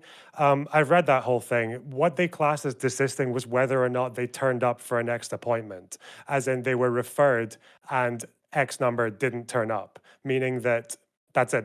They were referred and they didn't turn up, meaning they just chose not to. 38 out of the 127 kids sampled had already been designated as sub-threshold, and they were counted in the sample anyway. They were counted as not passing the threshold for gender identity disorder, and they were classed anyway as desisters. So them turning up to an appointment and then getting a referral and then not turning up to the next appointment is classed as desistance. That's just classed as, that's the system doing its job. It controlled for kids who were at least going to turn back up for more appointments to find out if they actually needed the therapy. So that study's, I don't know why people cite that. I guess because the word desist was used very maliciously. Giving aid to Ukraine is based. America's done a lot of bad shit in the past. They should do a redemption arc, and it starts here. Next, I'm going to throw it over to Fabian Liberty. Why not? Yeah, why not? Yeah, it's not a study; it's a meta-analysis of 10 studies. But we can go over it some other time. It's opening statements on Ukraine. So, yeah, I think that we are in a war with Russia. We just haven't declared it. I think how much money have we given officially so far is $4.26 billion. We're going to add another billion. We've given them high mobility artillery rocket systems, 1,400 Stingers and plus anti-aircraft systems, 6,500 Javelins, 20,000 other anti-armor systems, 121 Phoenix Ghost tactical, and the list goes on and on. Helicopters, etc. We're spending massive amounts of money to support this war in the hopes that they can defeat Russia. I don't know that I know enough about it or have a crystal ball to determine whether or not that will be successful. But ultimately, Congress didn't declare a war, and we are funding a war for, the military-industrial complex. This is inherently wrong and unconstitutional. And from my position, an anti-war position, I don't see how it's somehow helpful or good that we engage in making large, weapons, munitions systems extremely rich so that we can protect some forms of interest and, risk further war with Russia and egging them on as they, do what is obviously an invasion of Ukraine that is, immoral and wrong.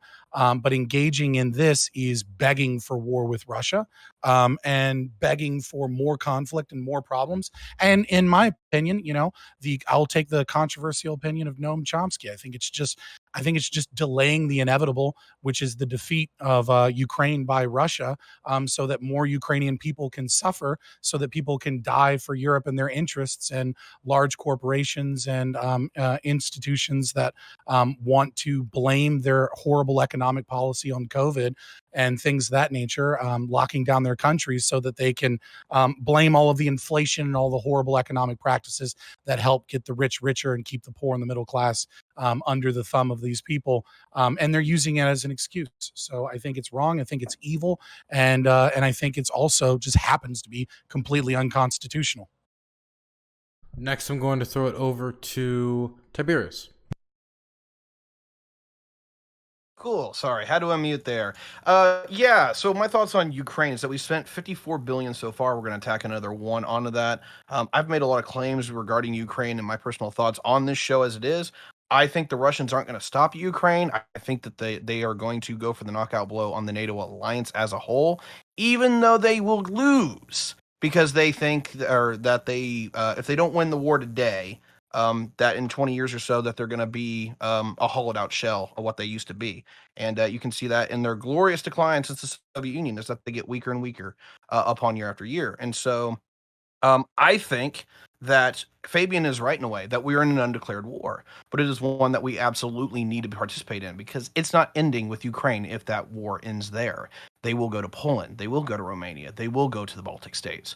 So it's either, to me, the choice is we abandon Europe, we abandon our NATO allies, and we get the hell out of Dodge, or we stay in the fight and we protect what we call liberal democracy and stand by our values and help out the fight.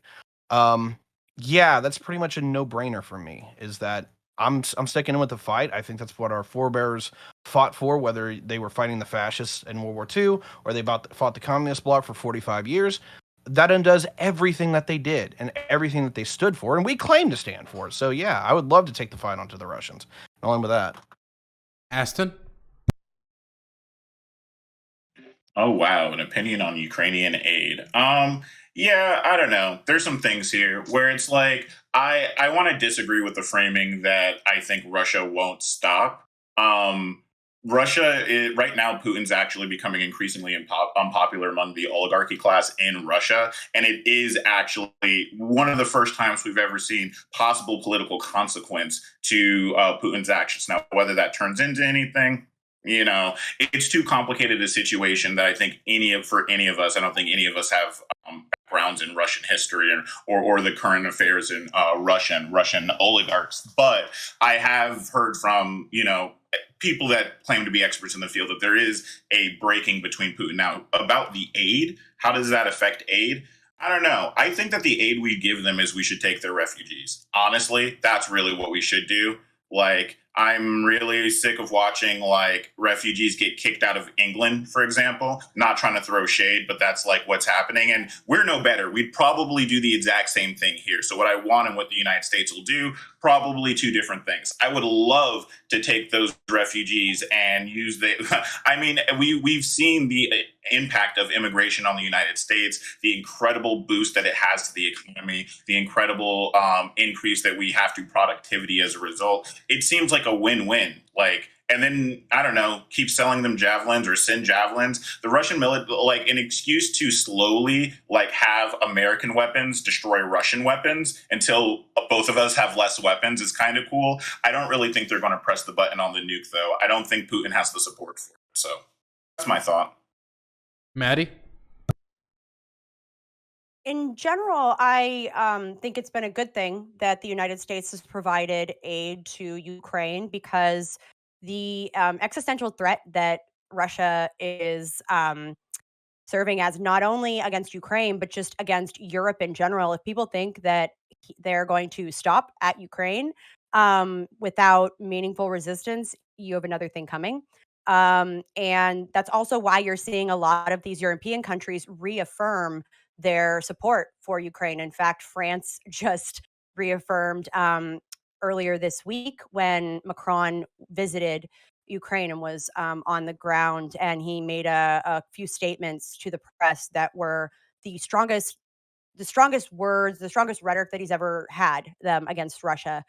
But one thing that I am it's troubling for me is that when you see how much the United States is willing to drop on a dime to send to provide military aid or funding for another country, it kind of makes any claims for things that we're trying to do domestically, saying we don't have the funds, we just don't have the money, where are we going to get the money? It makes those claims ring especially hollow, because at the end of the day, it is a good thing to help a sovereign nation defend their sovereignty against an invading force, especially one like Russia and Putin.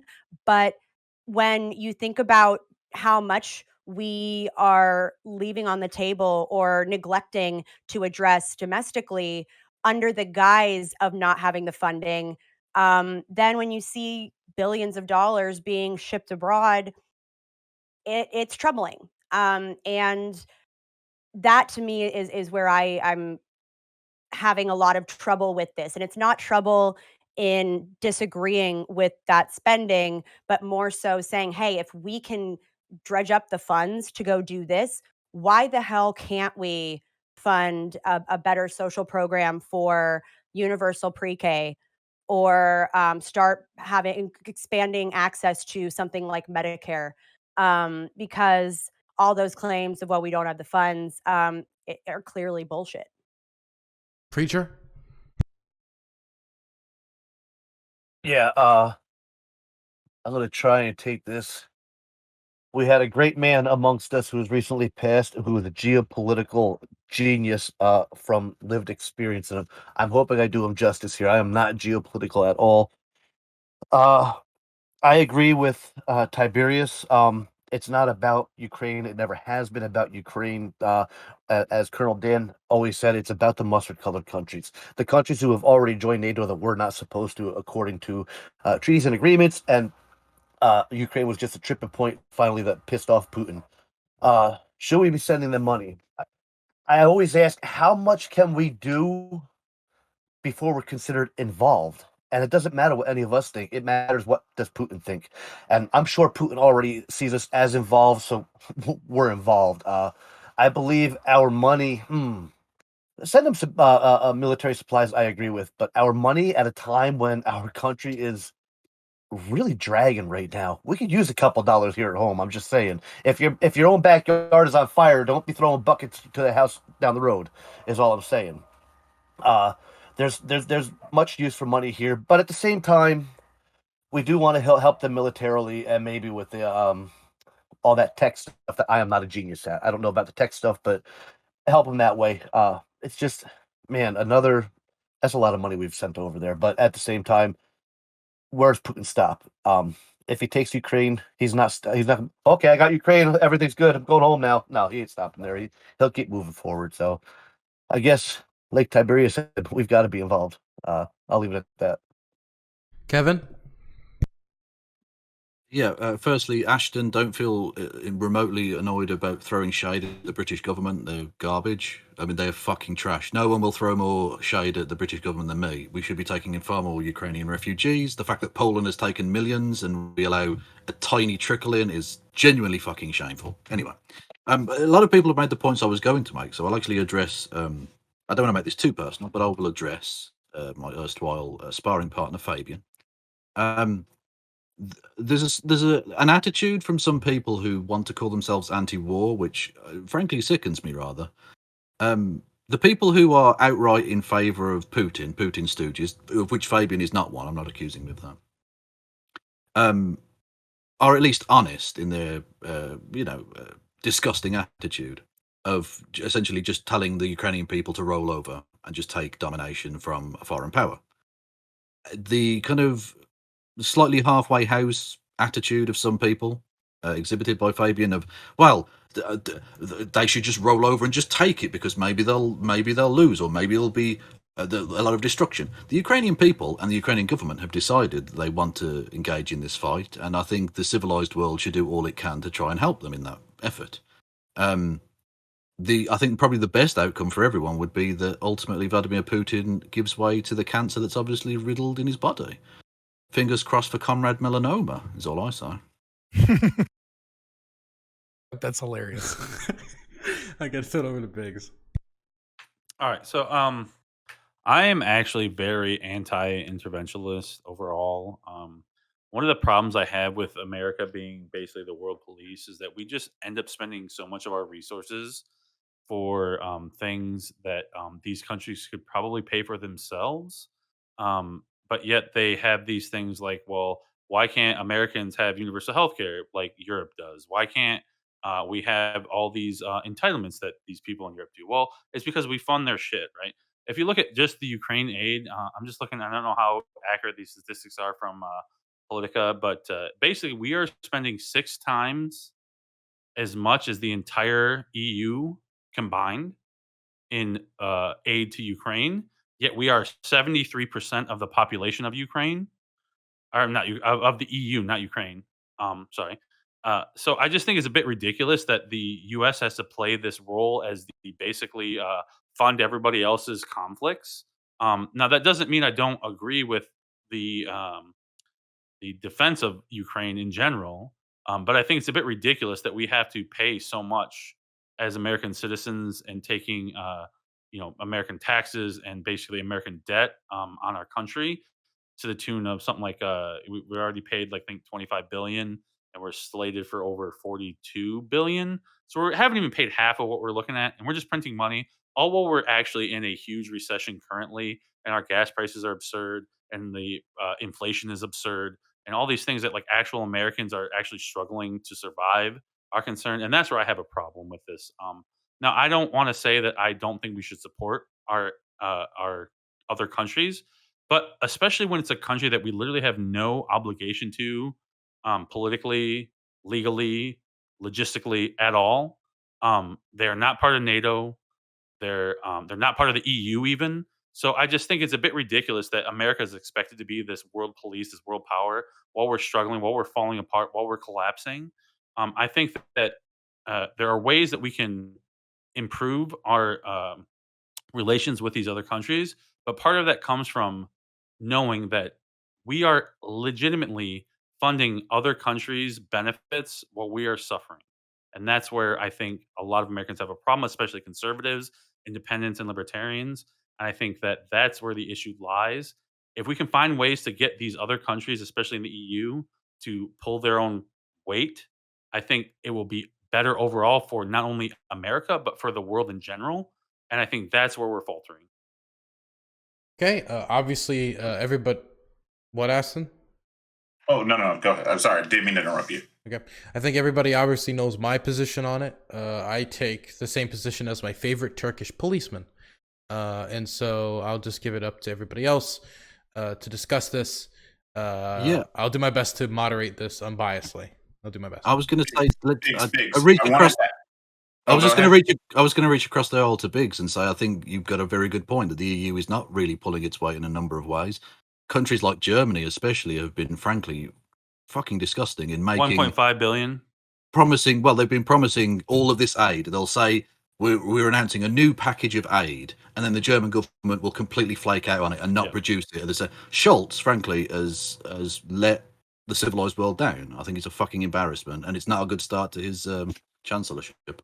Yeah. I wanted to actually say a couple of things to Biggs. Once again, I appreciate a lot of your. So I appreciate everybody's responses. Actually, we were pretty good on this one in general, but I did appreciate a lot of the stuff you were saying, especially about funding. Here's one thing: we did promise that if they denuclearize, that we'd protect them.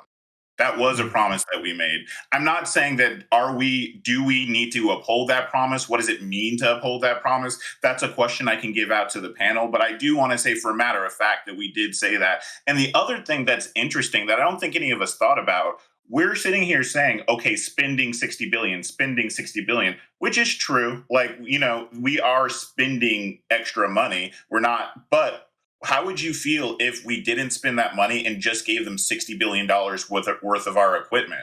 If we actually reduced our spending by 70 billion, like, and just gave it to them or whatever, we're still like the largest military by like not even close. Like, it's not even like a race. You know what I mean? So we could honestly just hand them materials. How would you feel about that if it didn't? Well, so here's the deal with that specifically. I mean, I do agree that would be better, because if you're actually using the stuff we've already created here through our own, we've already paid our own people for those creations, whether it be missiles, whether it be tanks, blah blah blah, whatever.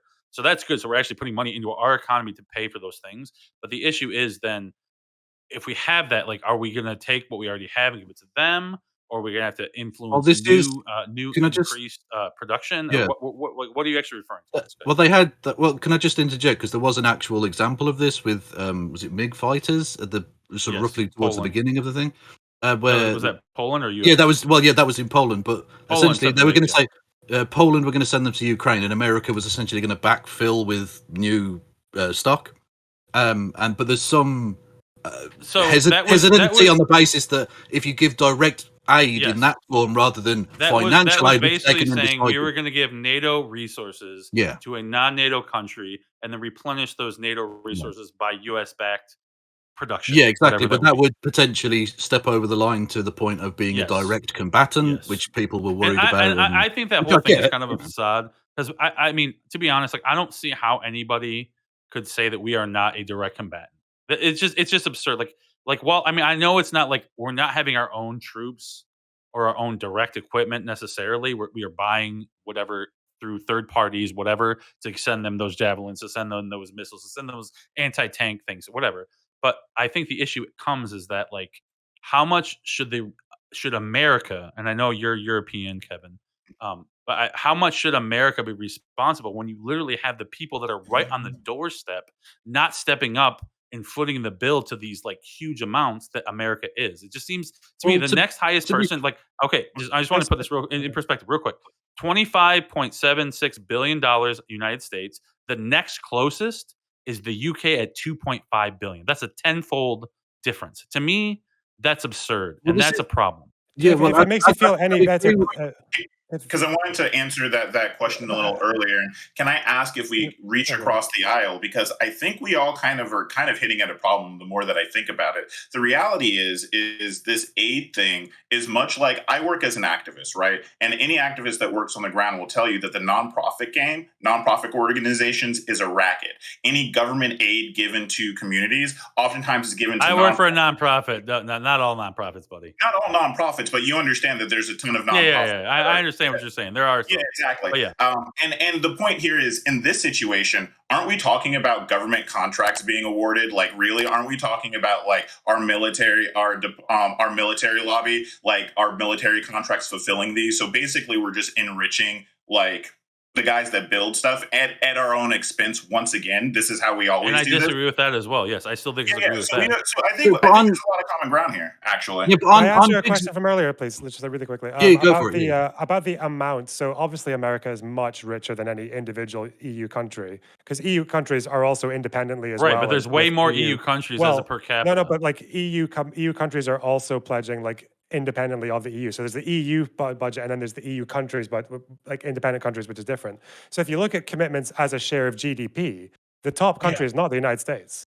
Top three is Estonia, Latvia, and Poland. Yes. Poland, which is at third, is twice as much as a percentage of GDP than the United States. And very slightly behind United States as a proportion is But what is their total and then amount? United So then Kingdom. this is the issue. So I'm actually it's a an share of accountant, so I GDP, understand. right? Right. I understand the share of GDP, but when you talk about things like countries that literally have, like, what's the actual population of Estonia, right? It's like something like a state of America. 7 people. 7. Yeah, right. So I mean, I understand when you talk about percentages, that's an issue, like, when it comes to, like, things like actual statistics and accounting and things like that. Like, you can conflate numbers and make things look bigger than others and stuff like that. Like, what I'm saying is, when you're talking about, like, real value and stuff like that, like, what Estonia is actually inputting to the conversation here is so minuscule in the actual grand scheme of things, that what they're actually providing is so small that it would be almost insignificant, right? Well, even though it's a I think huge percentage of their GDP, it still is insignificant compared to I think the it's whole. also important to add that like Estonia and Latvia have way more skin in the game than fucking America in terms of like the existential threat of like Russia winning in Ukraine, right?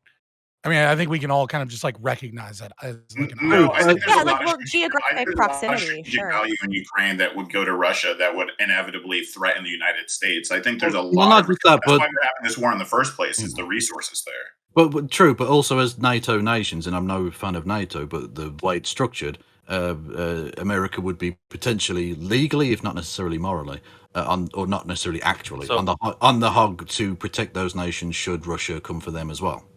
Yeah, I have because another that's issue. like you can be yeah. The thing you were saying was like you were saying countries pulling their weight. So yeah, like Estonia as a proportion of GDP is like 4 times as much as the United States. It just so, doesn't like, have any if- when fucking you're weight. talking- Right. Yeah. It Yeah, just, just I mean, yeah. I mean, but yes. they're- so they're pulling I their weight, they have no concede that fucking weight, yeah. they have nothing, and they're So giving your something.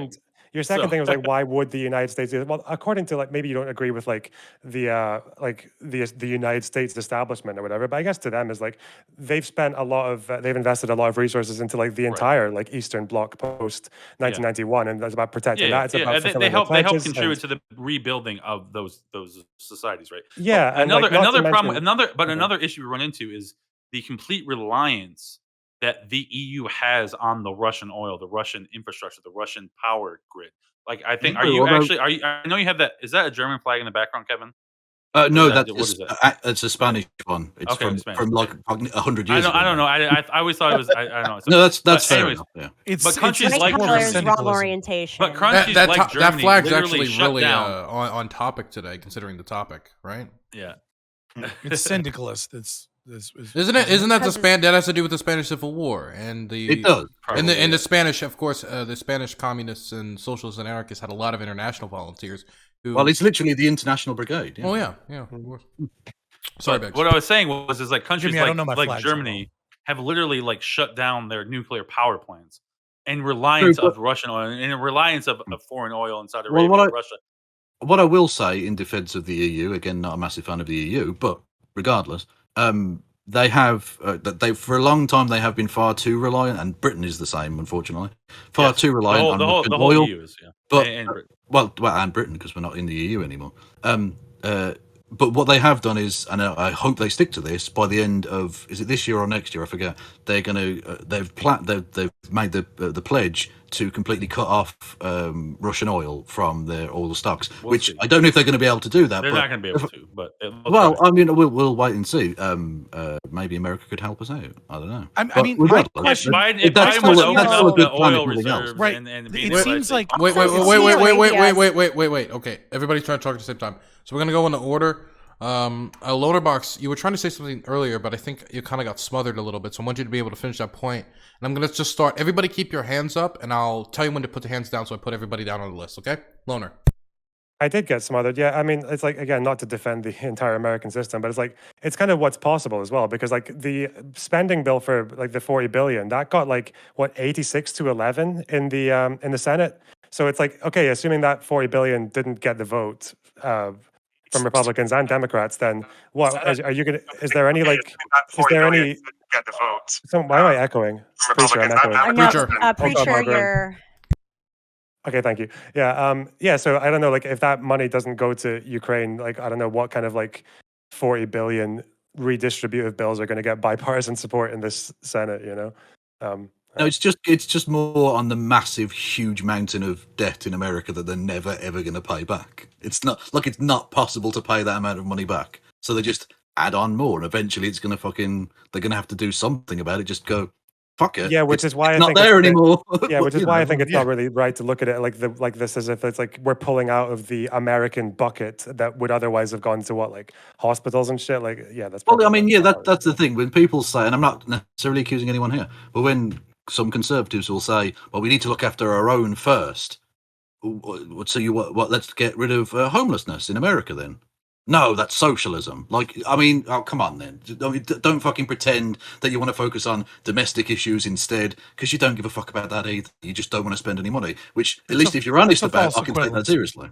That's a false equivalency because you're using your own framework to determine how conservatives view the best way to tackle these issues are, right? Agree or disagree economically from a neoclassical and Austrian perspective, or from like, a more conservative classical economic perspective, or, a Keynesian or modern monetary theory, right? Like, but what you're doing is you're using your own framework to say, if conservatives cared, they would support government programs to stop things with that money. Whereas conservatives do care. They just think that the effective way to do this is to reduce taxation. Is to and just to wish reduce the spending. problem away. Yeah. It's not about wishing the problem away. If you're just going to be this disingenuous, then like, I'm just going to fucking ignore you. Fair Like, topic. Wait. I don't want to make sure. Wait. We don't want to get off topic. Okay, we don't want to. Yes, we fucking do. Okay, well, I don't want you to get off topic. Okay, so we have a list of people: Tiberius, Preacher, Maddie, and Fabian. So I'm going to start with Tiberius. Yeah, cool. So I'm gonna kind of stand all bridge to Biggs because he's a good friend of mine. Unfortunately, he's already gone. But when it comes down to it, for me and for the audience, is that when we're dealing with the cost, right? I get it. $50 billion here. It's not exactly a small chunk of change. You multiply this by 10, you've got almost the entire education budget. On the other side of this is that even me being more fiscally conservative, I'm like, hey, look, this is probably saving money in the long term because I've seen history. Europe, when we let it do its shit, eventually breaks down into a colossal fucking mess that we have to clean up every generation or two.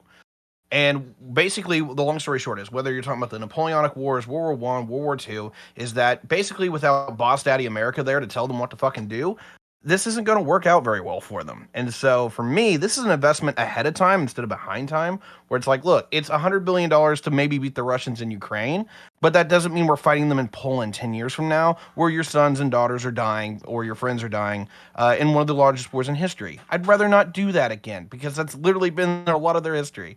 That's a very American view of world history, by the way. Like, we were slaughtering You're people welcome, long before sir. America was there. USA. Preacher? Yeah, like I said, I have no problem with the military assistance with the equipment and stuff. My issue is this: the people of Ukraine love them, support them, and unfortunately, they're going to be the real victims here because at the end of this, Putin's probably going to retire and deal with his cancer and live in a mansion. And Zelensky's probably going to sit somewhere in a mansion, and it's going to be the people digging through the rubble, finding their dead loved ones and stuff, and trying to rebuild. Military assistance, I don't mind, and I totally understand that. I have issue with giving a corrupt government this much money, and I don't know how they're tracking where it's going, where it's not going, but that's where I take issue. Is why are we sending so much money to a government that's so corrupt? Is it going to be getting to the people? Because that's who I care about, the people. I care less about the government. It's the people I actually give a crap about, not Zelensky and his showing up to award shows and pleading for help at award show. That's kind of silly. Maddie?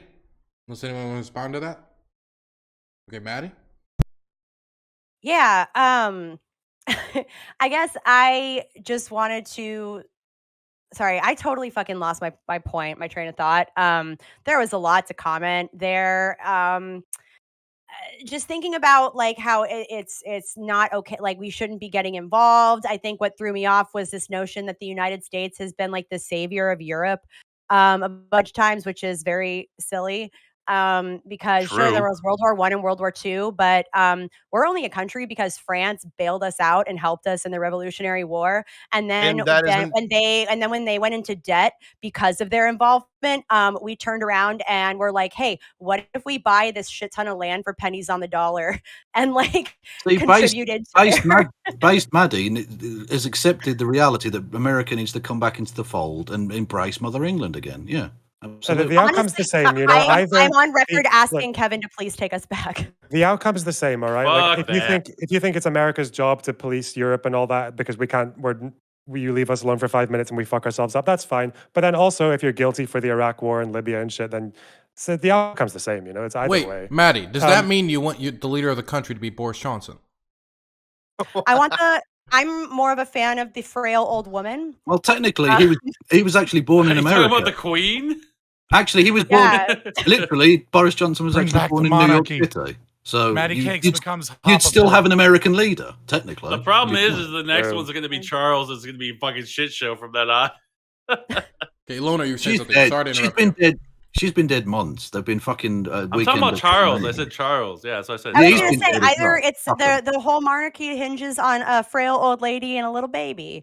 Well, I guess he's not really a baby anymore, but and that's honestly considering some of like the major politicians in the United States. I'm like, Loner. So, I also wanted to push back on the idea that supporting the wars or funding Ukraine is kind of like prolonging the suffering or whatever. I felt like I heard that once or twice. Like the Ukrainians don't want to surrender. They saw what happened in Bucha to people who surrender. Like it's either they put up a banger of a fight that they're doing now, like they've kind of surpassed definitely the expectations of Russia and probably a lot of other people, or they get rolled and a lot of civilians get killed anyway, or they become like Crimea, where a bunch of them become political prisoners, or there are actually judicial executions, or their opposition parties get banned. It's like, no, it's not prolonging suffering. I don't buy that at all. Unless Do you someone think wants to they're push going to it win? so Wait, real quick, just to Maddie's point, I am not combining the United States and the UK ever because we're already ruining Premier League soccer. I don't need more influence of Americans in British sports. Like, cut it out. True. I'm gonna throw it over to Fabian. yeah, so whether or not we should go into UK aside, I'm hearing a lot of conversation about like how we think the war will go. What do we think our economy will be? And it's something that I think is just so sad about our current political state is that we have completely philosophically just given up everything to the left, and we do everything now through this bullshit moral framework. This is a moral question, and instead what we're doing is we're engaging only in the consequences and attempting to guess and future ball what the outcomes will be based off of both actions. The fact of the matter is we have a constitution, if you're a constitutional conservative, and we're engaged in war without declaring a war. And furthermore, I didn't sign any fucking contract. I didn't sign anything. I didn't make any fucking agreements for my money to be devalued by the fucking Fed or for my money to be spent elsewhere so that you can go engage in your fucking proxy wars. Regardless of whether or not you think the war is righteous or unrighteous, I didn't agree to this and my money didn't. At a time when the Fed is increasing the interest rates by, doing a 0.75 hike, right? 100% increase in the last yet year. it's still under 2%. Right. No, it's at 6.5% now.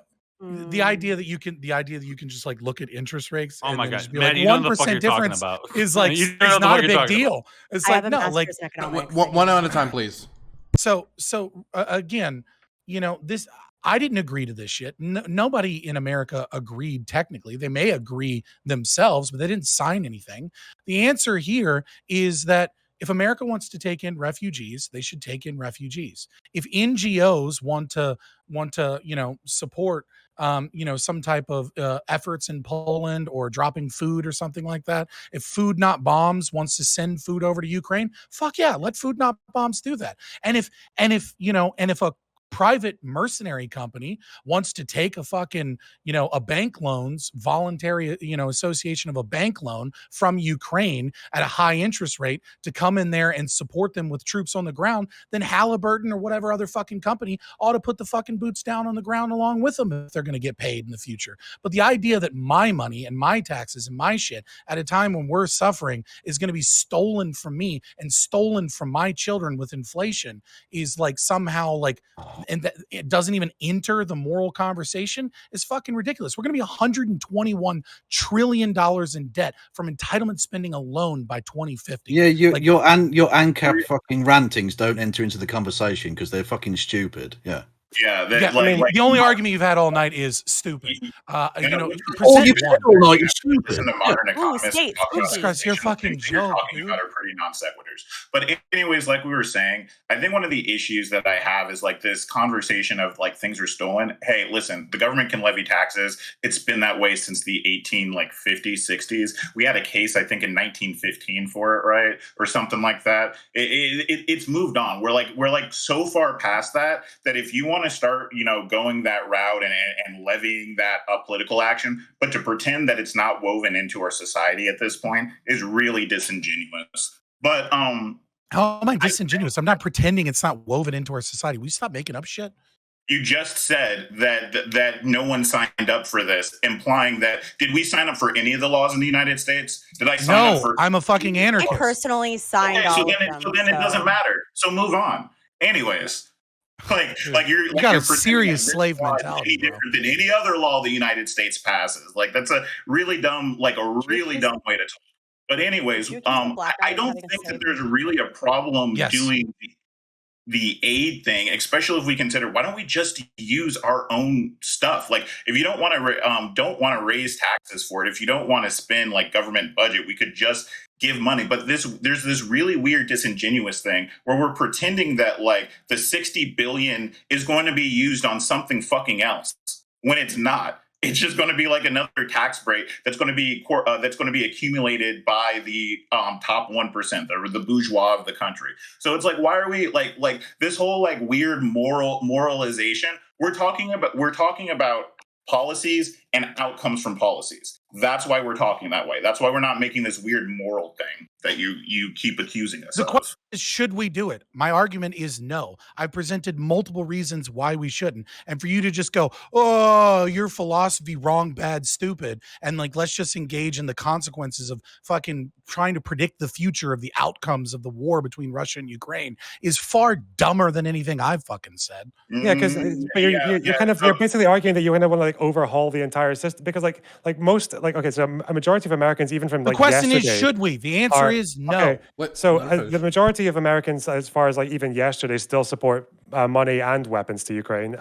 This was like one of the most bipartisan votes you could get, like 83 in Congress. I mean, like, okay, I get it that you like it doesn't fit with your moral framework because it's like the government taking your money to spend it on another thing. But I mean, like, okay, that's really interesting, but thankfully, taking my money to spend on war profiteering. Whoa. Okay, sorry. There's just a lot going on. Spending my money on war profiteering. Okay. Yeah, I'm just... Let Lona respond, then we'll throw it over. Wait. We're going to let Lona respond. We'll go over to Biggs. I see Aston also. Oh, Kevin. Okay, Aston and Kevin. I'm going to write your name down. Yeah, I'm just really happy that, like, Ukraine wasn't, like, an ANCAP country before this happened because, like, you know, they would have been much more fucked a lot more quickly with no military and no budget and shit. So, yeah, I don't know. They'd have been a lot better off for sure. Also, ANCAP country is a philosophically fixed phrase. So I don't think I think you're equating what the vote of the you're equating the vote loaner box with the will of the American people. I don't think the majority of the American people believe that we should have given or pledged $40 billion to Ukraine. They do. Okay. They support. I don't arms. think so. They support it. It's like I don't know how many polls do you want? So? Like, yeah. Where's this? Like can you link me that? Can you link me that poll? From Fox News, like yesterday. Is it a fucking popularity 60% contest? What's right in favor of? Yeah, like democracy. Yeah, 61% in favor, 30 opposed. I'll send it to you in chat, sure. Yeah, second in chat. I can find you more if you want. I'm gonna go take a piss. True. Based. Democracy is tyranny, man. This is clown shoe stuff. Okay, wait. Okay, let's move on. We got like 3 people on the list: Kevin, Aston, and then Preacher.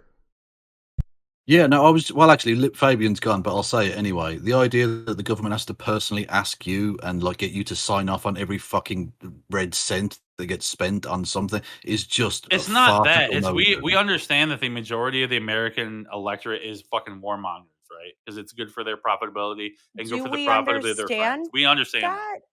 Yes, we do. We know that for a fact. Based on what? Based on everything from the last fucking 20 to 30 years, right? Okay, but Biggs, I wasn't addressing you all the way to Obama to now to I was saying like Biden. I was basically doing an ANCAP dunk because basically I know you were. Fabian Liberty thinks that like the post office is tyranny, like he's a fucking idiot.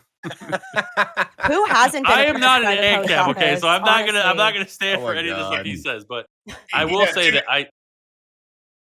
No, I was just going to say, to be fair, let's not like lump Biggs and Preacher in with Fabian here. I actually think they're trying to make reasonable points, so I like to respect. I appreciate that. Yeah, they're grown-ups. Yeah. Oh, yeah. I have to follow laws. I like Fabian too, but I'm not an ANCAP for sure. Well, I think also like what Fabian's saying, the whole thing where it's like we didn't sign off on something. Well, that's the whole point of a representative democracy, is that because it would be ridiculous to ask that every single American citizen sign off on every single piece of legislation, decisions that are made. So the way representative democracy works is that you elect someone to act on your behalf as their constituents. Like, that's because when, like, having every single person weigh in on every single thing is not scalable. It's stupid. Have you try getting people to agree on pizza toppings, like a group of 5 people, and even that's going to be hard. You think they're going to agree on fiscal policy? So what I want to keep coming back to is we're talking about cost, and I do understand the fear of cost, even though, like I keep pointing out, it's not like we're really, like Maddie said, it's not like there's anything bipartisan that's going to be used for, like, not like we can get any infrastructure built or any healthcare or anything like that anyway. So, you know, but what I will say is we have to ask ourselves if we're going to talk about the moral question of what we're getting into here. I think the moral question more is like, does the United States keep its promises? We said something. We asked them, for the safety of the world, will you denuclearize? We promise to protect you. That was the statement we made to them. So the question, I think, at that point is like, what does it look like when we just abandon them, like we abandon a lot of our allies? Does that cause future issues where people know that we're not going to live up to our word and things, and then continue? Hopefully, because here's the thing: if we don't want to pay the military cost right now to deal with, like, the Ukraine, imagine dealing with all these different states that are building up nuclear arms because they don't buy that we are going to hold up our end of the deals that we make so that they don't have. Right, we're going to engage in more violent conflict, spend more money using more drone strikes to attack more groups of people, and I think that's kind of where it is. So I actually pass that question off to you, Biggs, because I think that you're reasonable. How do you feel about that statement, like, that we made as a country? Real quick, I just want to say super quick. Number one, countries aren't people, so countries can't make promises. And number two, apparently when I went to take a piss, y'all talked about ANCAP philosophy, and y'all are all pussies. No, you got up and walked away. Moving on. Can you just rephrase that real quick, just for me? I was reading something. So we made the promise to the Ukraine that if they denuclearized, we would protect them. And specifically, even against Russia was actually the cause back then. Yes. How do you feel now about breaking that promise now that they have denuclearized and now they have Russia invading them? So I think that's why we are doing it, and that's why our government is doing it, technically, right? But my issue how do you feel about it? Like you said. So my personal feeling, I don't think we should have made that declaration without actually having them in an encompassing group like NATO that we are obligated to protect. So, like, to me, that was like a bad faith proposition from both us to them and for them to take. So, like, to me, it seems like we were stepping out as a one single country to put ourselves on the line for that. I think that was a mistake. And I think for them to give up their nuclear arms because we said that with no other backing through NATO or through any other alliances, but that would have been far that more. was a mistake on their part. But that would have been far more dangerous. All of the nuclear. Kevin, let me. So, Biggs, one of the nuances in the situation is the fact that NATO, the Ukraine being in NATO, is pretty much a non-starter for Russia. Especially back then, they said nuclear war immediately if they join. So and what's happened since, and I'm not blaming the United States. Russia is the aggressor. Let's not ever pretend like this isn't an imperialist act from a megalomaniac dictator. But it can be said that through the United States, we have increased NATO activity that has increased hostility towards the Ukraine from Russia. Do we not bear any sort of obligation? I do think we do. Yes, I do think we do. Okay. Yes. Okay. But I think that, I just think the issue is that from both sides, from both a America perspective and a Ukraine perspective, there should have been other fortifying elements. Yes, to that. And I think the problem is that both the rest of the EU is so reliant on Russia and Ukraine for their production of, wheat and corn and things like that. I think the problem was that both sides kind of dropped the ball on the agreement from the start. And I think that it was a mistake for them to, for Ukraine to relinquish their nuclear arms. And I think, but they didn't. Realistically, they couldn't really have kept them anyway because all of the nuclear. I don't think that's the case because we literally have this. We have other countries that have nuclear capabilities. No, within striking distance of Russia now too. You know, but there's a slight difference there in that the Soviet Union, as one entity, had its nuclear arms in Ukraine, but all of its experts were based in Moscow and were largely Russian. So when they split up, they basically the nukes were stayed in whatever state they happened to be in, and Ukraine didn't have the experts at hand. And they were basically giving them back. Oh yeah, basically it would have been more dangerous for everyone in the world had they tried to keep them with no experts to operate them. And if US military experts had tried to go in to deal with, like to manage nuclear bombs on Russia's border, it would have been nuclear war. Like realistically, the best thing was give them the guarantee to get rid of the weapon. I mean, it's all really conjecture as far as like what would have happened, what could have happened. But well, I do agree with you that there is some component where when we decided to make that pact with Ukraine about relinquishing their nuclear arsenals and things like that was something that the United States now has to deal with, right? Yeah. But the issue I have is with all of this is like, why was the rest of the EU not more a part of that? Why were they not more involved in and technically the EU funding? didn't. Well, in terms of now, but technically the EU didn't exist then. It was the European. Right. But I'm saying like now, like as far like obviously like. Well, that premise was actually not that long ago. I think it was 2014. What? When was that? When was the denuclearization? This is the 80s. I thought it was more recent than that. No, I think I think it was like 91, 92, something like that. It was the early 90s. Early 90s. 2014 is the Ukrainian Revolution, right? Where and Crimea, yeah. Yeah, that's why I think like I would push back a bit on the NATO aggression thing because like Russia didn't start fucking with Ukraine because of like there was a more chance of Ukraine joining NATO. They started fucking with Ukraine because Ukraine overthrew their puppet president, and then that's when Russia decided to take Crimea. And 94. By the way, the same puppet. Yeah, I was just gonna say the same. I was just gonna say. Sorry. I was going to say Russia may have said that NATO was the rationale for invading, but that's smokes and mirrors. Like that's them trying to justify what is an unjustifiable act of aggression. What do you think the reasoning was? I mean, Putin's been pretty clear about his reasoning when you look at the way he's talked about former USSR countries. So what is it?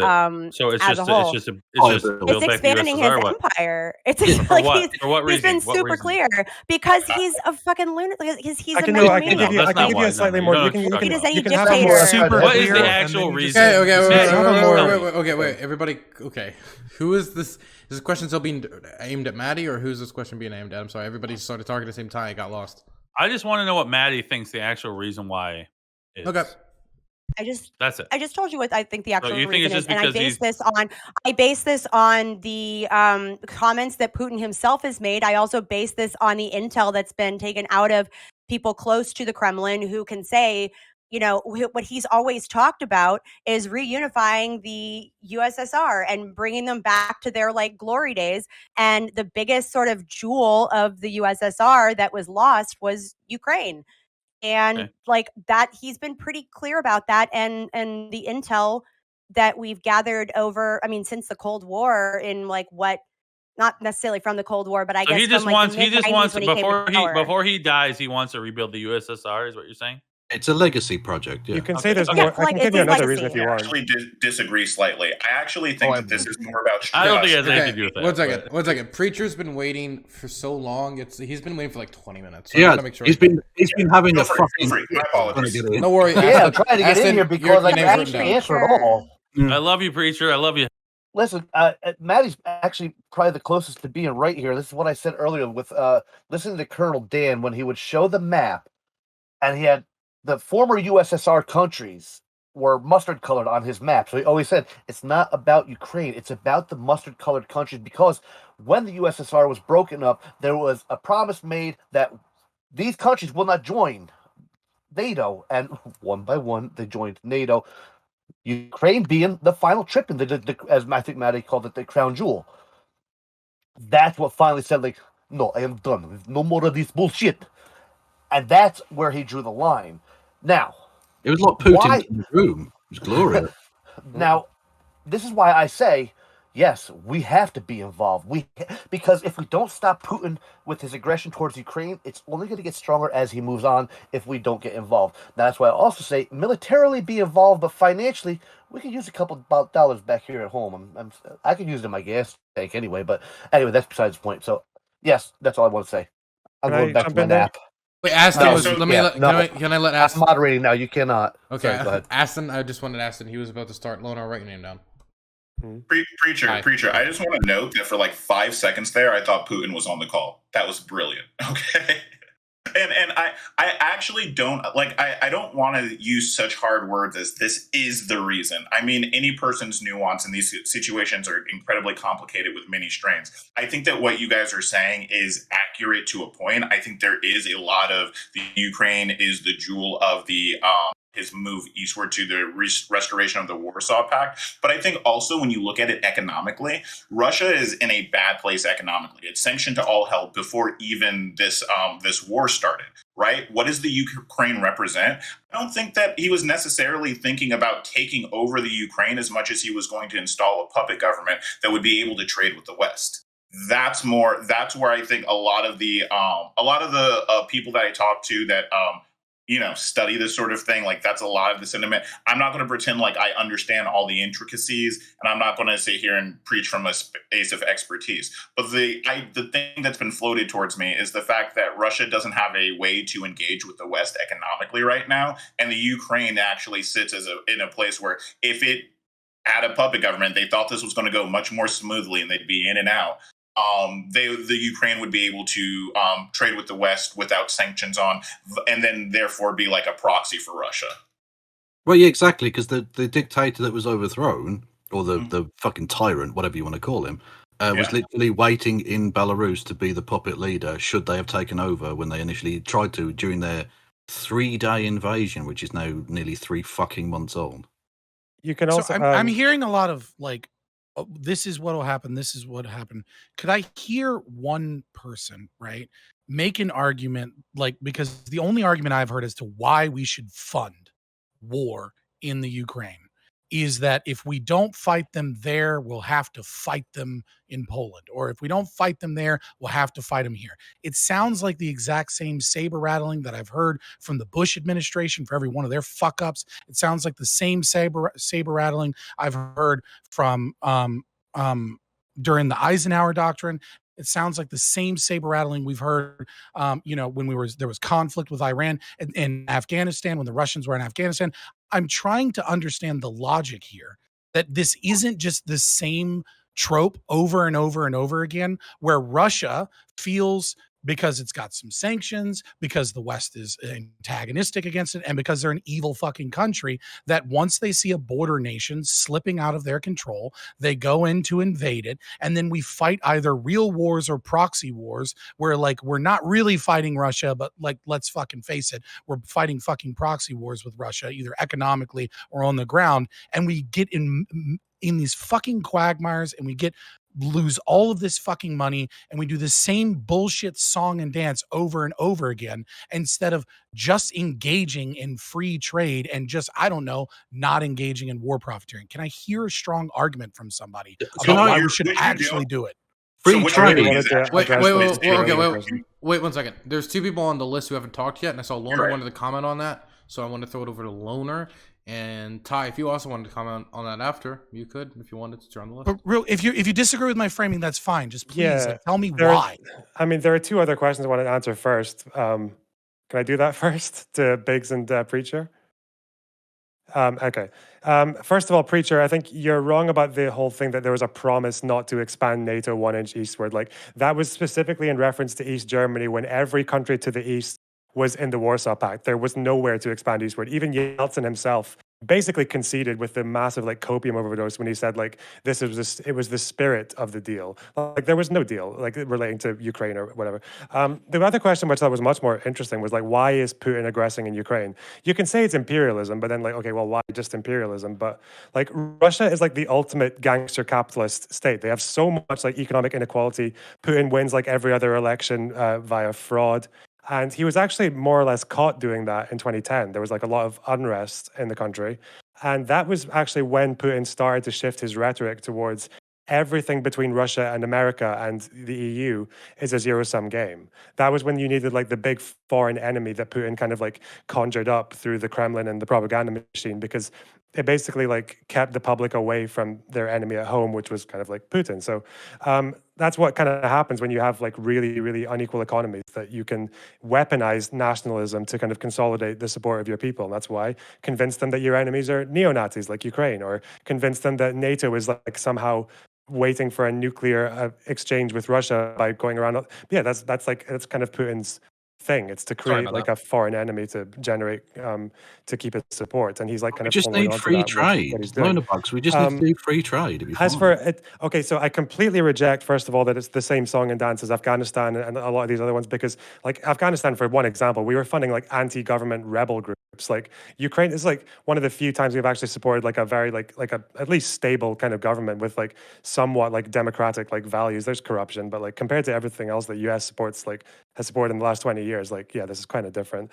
As for why it's good, like I don't know what to say. Like if I want to just be really black and white with you, it's like I don't, when you've got the potential, like I don't like it when countries get invaded by fascist states that are like fucking executing prisoners in the fucking streets, and I do like it when you defend the country that's getting invaded. Like I don't know. I'll pick up here and say, Fabian, I totally get where you're kind of going with this one. Is that, look, we heard the exact same talking point back in the 2000s with the war on terror. The problem is that Dick Cheney, George Bush, and Donald Rumsfeld were morons. And when it comes down to it, is that we actually have a lot more historical precedence for the Russians being an expansionistic empire. That's most of their history. They've fought 50 wars on the continent against the Turks and the Poles and the Swedes and all these other folks. And that's actually kind of my point as far as why I actually believe this is going to be something that doesn't end with Ukraine, is that in a reality sense, the war doesn't make sense. You're talking about a country that was economically still in recession since 2014. You've seen the Red Army shrink by half because of demographic issues. Launching the war in 2022 didn't make any damn sense at all. So to me, this says either this is completely irrational, we're going balls to the wall for some no-nonsense reason, or something is freaking them out. To me, looking at Russian history the way that I know it, looking at what Putin has said, I think the Russians are basically figuring that they have to go for broke now or they'll never get a chance again. The thing that I can't say I'm 100% right on is they haven't made a general mobilization yet. And that's the part that's kind of tripped me, is that if Russia was going to go balls to the wall, they would actually do that, especially whenever they're in an economic crisis. So I can't firmly stamp on and say there's not something else going on here, but I think the number one reason is that they have to do it now if they're actually ever going to have a combat effective force. And it turns out they might already lost that. They might have already lost that. Ukraine is like the 8th wealthiest nation in the world in terms of resources, right? Like there are like we can't forget that Ukraine is insanely wealthy when it comes to natural resources, and so I mean it's very valuable land if administered by a nation that will take it further and things of that nature. I mean, I don't know, like this idea that we really know why Russia is invading, like that's probably part of it. There has to be some semblance, at least in terms of galvanization and like, a sense of patriotism and nationalism and restoring the empire, but also, the idea of, the Russian speaking individuals in the Donbass region, like that's part of it. I'm sure tactical advantages, their pipeline advantages. There's a lot of things going on. And also to dismiss the idea that like NATO membership isn't what triggered this, right? Like right out of hand, I think is a little bit silly. Like, is it like, do we know for a fact that's what occurred? No, of course not.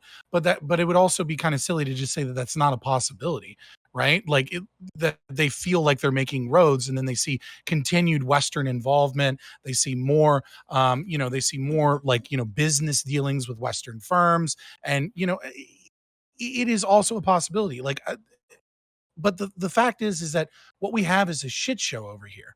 And I still fail to see the difference, because what it appears to me is that this is the same song and dance. This is exactly what Russia does, is that when Russia feels that Western involvement is too high in a nation that's too close to home, they fucking invade, right? Like, there are other reasons, of course, but they fucking invade. That's what they did in Afghanistan, right? When they tried to set up communist rebels, and then there was like, Western backed king, and they were fighting, and then the communists were in charge, and then the rebels were fighting against the communists. They were like, this is a shit show, it's too close to us, we're going to go in here and stabilize or whatever. But like, I just don't understand this idea of, well, I don't like it when fascists invade, or I don't like it when empires grow, so your tax-paying dollars need to go be wasted on, or potentially it won't be a waste, who knows, right, in stopping this, and then we're going to be better off in the long term. Like, you mentioned the sanctions, and it's like, yeah, Ukraine was hit far worse by the sanctions than Russia was. If anything, that's a fact. Like, the sanctions had a far worse impact on Ukraine than it did on Russia. Can I ask 2014 sanctions. Can I ask for How the do you test that when Ukraine's being invaded? Yeah, like, Not what are you? right this second, but we can look. I'll pull up the data for you. Can I ask where the sovereignty of Ukraine comes into all of this? Because I mean, I despise NATO. I'm not I'd be very Ukrainian. happy for it to disappear. But I know you're not Ukrainian. I'm not saying you are. I saying thought he was. the idea of that them wanting to join NATO is somehow like an acceptable premise for anything that Russia then does is ridiculous. Can I hop on to just to respond to Loner Box originally? It is mixed, but according to Gorbachev, now I have an article here from MSN, and it goes through this whole thing of. Okay, let me preface this with I am not supporting Vladimir Putin. Don't get me wrong. I think the dude's a maniacal. He highly intelligent, but maniacal. Then that's dangerous to be that smart. No, he's an intelligent person, but he's a maniac with it. That's the problem. You could. That's a bad combination. Anyway. Talking of so maniac, I'm not supporting him, and I'm not saying he's right for what he's done. He invaded. He's wrong. I'm just saying why, and this is where it comes from, is that Gorbachev, at the end of the Cold War, was told that NATO would not expand eastward into the former Soviet countries. They have a quote here from Secretary of State James Baker, who actually said, supposedly said, not 1 inch eastward. So it was enough to piss them off, and that's why I say, like, he's not stopping at Ukraine. I don't want us to be involved, but I definitely don't ever want to see boots on the ground involvement. But he's not stopping, he's got an ego. He's got a huge ego, and right now he took a shot in the nuts, and his ego's hurting, so he's marching forward as much as he can until he stopped. Preacher, can I just ask? I've been fascinated by this the entire fucking, and I've focused on little else. Do you have James Lindsay's head on a desk behind you? Well, no. I was doing security at the Buffalo Bills playoff game. It was a little bit colder than I expected, so I had to buy a mask. And that dude came wrapped up inside the mask. I was like, I like this dude. Sometimes I did have questions. I did have questions about the severed head on your. Yeah, that's my homie sitting there. I sit alone in my camper that I'm turning into a studio, and he keeps me company. I haven't named him yet, so if you guys want to give him a name, I'll take suggestions. Dave. Jeffrey. Jeffrey. Oh, that was my stepfather's Jeffrey. I don't like him. Okay, Jeffrey with a G-E-O. Okay. Barack Obama. Okay. Do we have? Is there anybody else? Dude, I literally can't find that study right now. Fuck. Does anybody in here want to say anything else on this before we do closings? Yeah. Come on, cancer. Sorry, I had a few more notes. So yeah, I know so much about this subject, but it's even worse than it seems. The thing with the 1 inch eastward was like, So yeah, it wasn't 1-inch eastward like into the former Soviet territories. That's the extra bit that's not really there. Because like if that were the case, like you'd have something written down that would specifically say don't expand into like Warsaw Pact countries. I guess they were anticipating that they would soon become former Warsaw Pact countries. Like it doesn't make any sense, which is why Yeah, like that's why they gestured towards a sentence that was said. It's like Exactly. like how stupid do you have to be to like take this deal and like have it not written down, have it not enshrined in anything, like just to, Yeah, I don't think. and then Yeah, you come back and say it's a gentleman's accord. yeah, I don't think. Yeah. I don't think it's acceptable for Vladimir Putin to use a supposed conversation 30 years ago that's ratified by. Yeah, no, and that's why I said I'm not defending him. I think he's a maniacal son of a bitch. I think what he's doing is horribly wrong. He invaded. No matter, listen, unless someone has like actually invaded you, you have no right invading them. That's plain and simple. And he had no right invading them. I'm not defending him and using this as a. But also, and we were talking about sanctions. Listen, don't think that he just decided one day I'm going to invade Ukraine. He's been planning this, and he's also planned, like, he knew what sanctions were going to come at him, and he knew, like, damn, my country's going to suffer. But again, egomaniac, he don't care. I think he put more spending into his military, obviously not enough, but more spending into his military than anything else, and probably hid more finances than what the other countries knew. But yeah, he knew what the sanctions were going to do to him far ahead before he even made a move. On a general level, yeah, on the general level, it just looks like the Russians completely overestimated their military competency. We saw during the 2014 or before 2014, they were retooling for a modern force that was going to use fire maneuver tactics. We shut that down with the sanctions, and then we saw that whatever they dropped into their military budget was going to largely training, maintaining equipment, and what have you.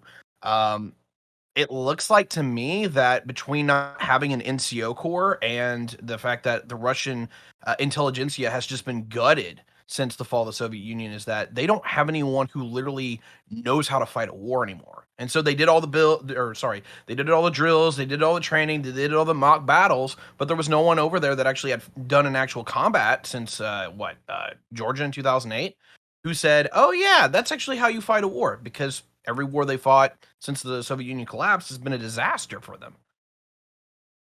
And I do have to agree with you on the NCO Corps. I'm not military, but doing Twitch, I've been in touch with so many guys, former military, and they all say the same thing. Without that NCO Corps, your military is going to crumble. So I agree with you. Okay, so we're going to now do outros. Let's start with Tiberius. Keep them very, very short. We are running out of time. Got me when I was eating. Long story short, I think we should help out Ukraine. I do believe that it doesn't stop with them. Logically speaking, it should stop with them, but it should have never started with them. Their window for when the Russians should have invaded was back in 2014, 15, or 16. But now they're in an economic shambles beforehand. Their military had shrunk by a factor of about half.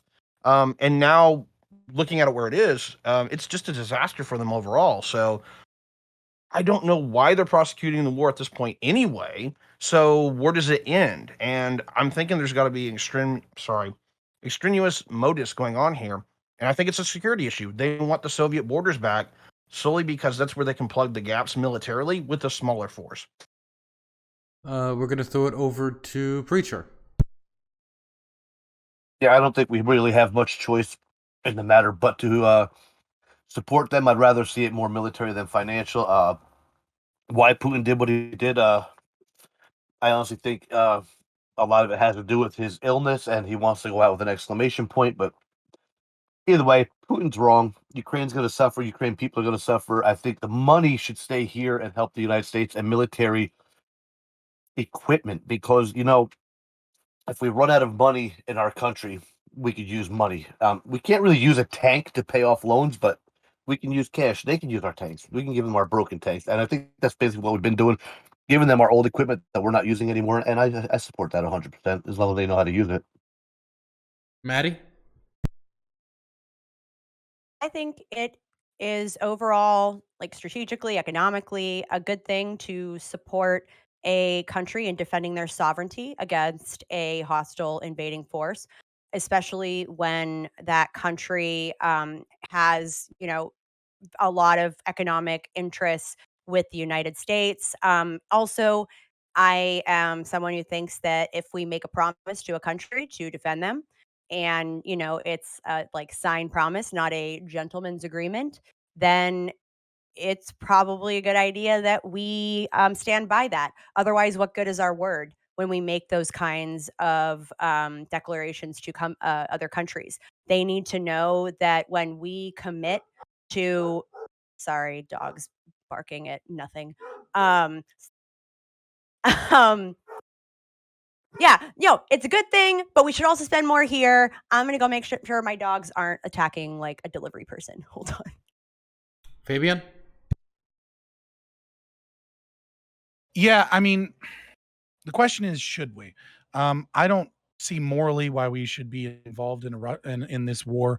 This rhetoric that like if we we have to support war so that we don't have to support a worse war in the future seems like a lot of experts that just happen to be tied to massive large corporations that profit from war. And to begin with, I think we should accept refugees. I think that we should support nonprofits and their ability to feed people in Ukraine. I think that we should focus on, drastically reducing spending here in the United States and getting inflation under control. And I think that this, along with many other spending bills and things of that nature, are it's theft, and it's not only theft if you agree with my perspective, but also it's taxation without representation because our children are having their dollars inflated to such a degree that it's stealing from their ability to potentially earn in the future. That being said, I think everyone should read Smedley Butler's War is a Racket.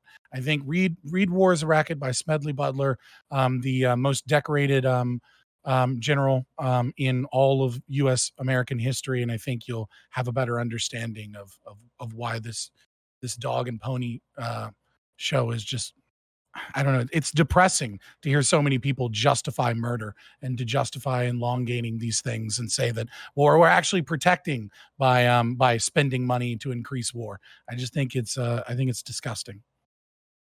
Kevin? Basically, what's been said has been said. I don't really have much more to say on this topic, so I will just say as an outro that I think Fabian has adequately shown that people who are ANCAPs should not be taken seriously and probably should be forced to walk around with clown shoes on, I think. Loanerbox?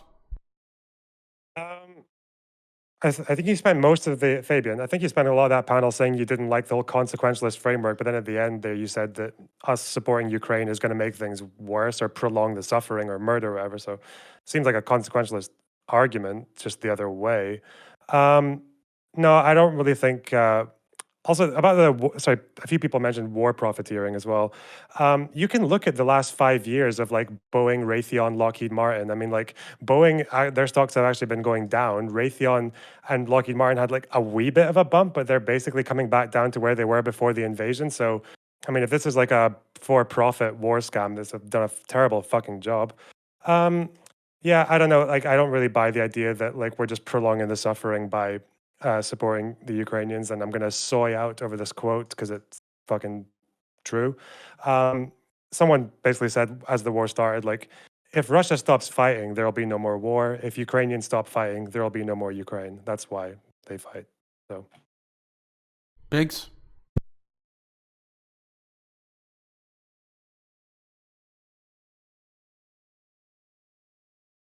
I can't hear you, Biggs. Sorry. My wife came, so I had my mic muted. My biggest issue with Jesus this Christ, keep that at home. I know, right? I'm sorry. So my biggest issue with this is that, well, I agree that the United States does have an obligation to those who we make pacts with, right? And I think that with the denuclearization of Ukraine, we made a promise to them, so there should be some type of reciprocation of defense for them. But the issue I have is when we are so far removed from that and we have other countries that are right on the doorstep and the EU basically just not giving nearly the amount of funding that we do. It's literally, we are 6 times as much as the rest of the entire EU in funding for Ukraine. That's where I have a problem with it. I think that we need to focus on things here in the United States as a whole. We have so much stuff going on here that is compromising our country, be it inflation, be it food shortages, be it gas shortages, be it all these things that we have that we're literally Americans are suffering here now in the present. And there's this war going on that I do agree we do have some responsibility because we denuclearized Ukraine and we said we would help defend them. But I think the issue is eventually America can no longer function as the world police. I think we're getting to that breaking point now when it comes to things like this and things like China expanding in the Silk Road and things like that. So I think we need to really kind of come back and kind of like figure out what the plan of action is in the future. But I think that America can no longer uh, fund the rest of the world with our tax dollars because it is harming Americans, and eventually Americans are going to get fed up, and we're going to start making changes, hopefully through the electorate, and things like that. But maybe we won't. But I think that the problem is we need to focus on issues here and not abroad in general. Okay, I'm gonna throw it over to Aston. Yo, yeah, so the reason why we don't want this, why we want to support the Ukraine is not because of some, oh, there may be some future fight over here argument. It's because imperialism naturally destabilizes aliens. We have literally, again, hundreds of years of data on this. We can talk about the American destabilization through the imperialist acts in the South America. We can talk about Russian destabilization in different areas and the effects that it has globally. To pretend, especially after COVID, that we are somehow in a world that is able to just cut off other countries, like as if that doesn't destabilize the global markets, destabilize the supply chains, is really weird, right? Like we literally just learned this lesson. And so if you want to talk about not only that, and I don't need to go into like the economic reasons, because if you want to talk morally, yeah, we made a promise, we should defend them. Furthermore, I don't like murder and death. I think that we should try to do things to keep that at a minimum around the world. Does that mean that we get involved in every issue on the planet? Sure, but when it's a country defending their fucking sovereignty, what was the point of us, like, what is the point of all the military spending we've been doing for all of these years if it wasn't to literally defend against this thing right now? Like, this is the literal reason why we did it. Now, a lot of us disagree with that buildup. A lot of us, if we could change it, we would spend our money elsewhere. But that's so not the world we live in. So if we have the resources now to prevent more death, to prevent more atrocities, to prevent more suffering. There's also a lot of really good reasons to be altruistic. Very narcissist, selfish reasons for altruism as well. Them doing well makes us do well as well. So anyways, that's my 2 cents. Okay, we're now gonna go for the last topic of the day. Echo. We're gonna go for the last topic of the night, which is the January 6th committee. We've talked about January 6th a million times on this show. It is a day that will live in infamy. It's the Pearl Harbor of our generation. And obviously, there's now a committee for it where 20 million people sat down to watch the first hearing. And I just want to ask everybody, what did you think of it? If you got to watch any of it. If you didn't, well, that sucks for the show. But the January 6th committee, what do you guys think? I'm going to start with Tiberius. Always getting me. All right, so I didn't watch it, and I'll come out straight for it because I don't expect anything of it.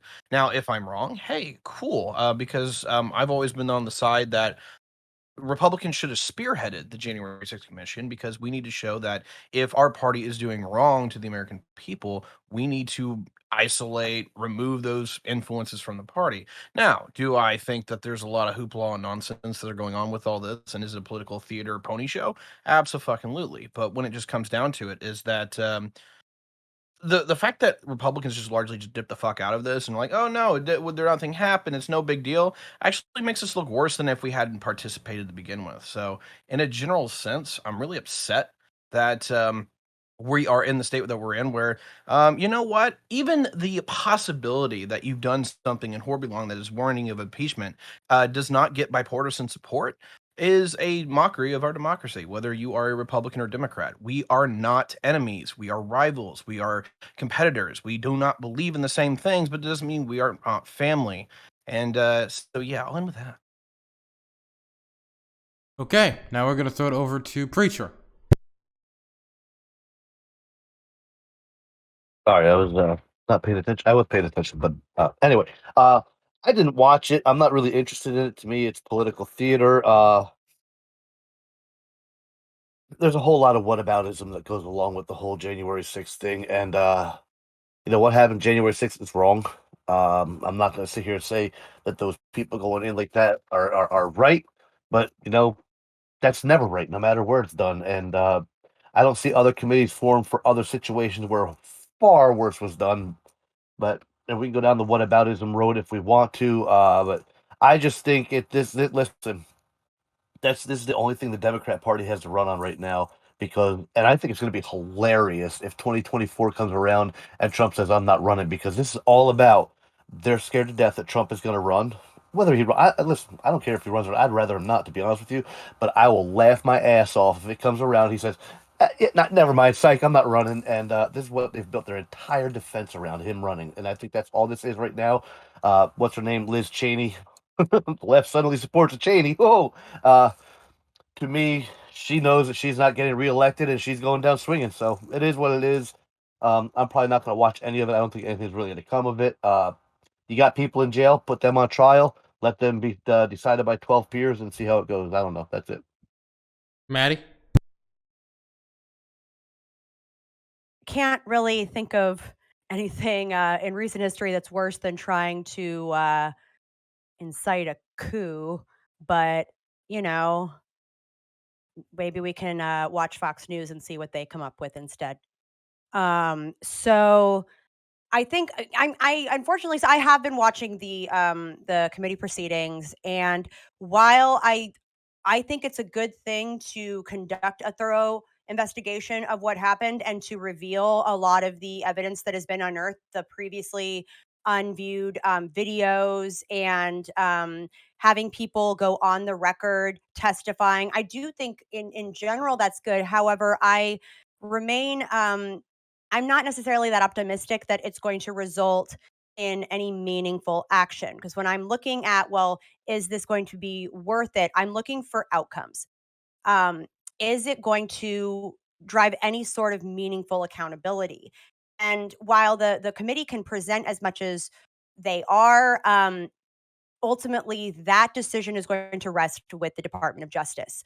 And whether or not Merrick Garland decides that there is enough to go on to pursue any sort of prosecution.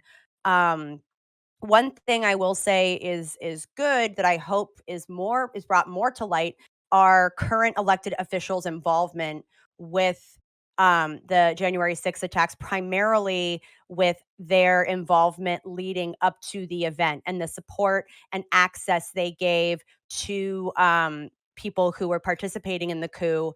And I ideally would like to see those people held responsible for those actions. But I don't know that anything meaningful is going to happen, and that's a shame. And it's an affront to everything we kind of stand for. And yeah, and to Preacher's point, I don't care if Trump runs or not. And as someone who works in Democratic politics, that's not what we're basing our strategy on. That would be insane. Lunderbox.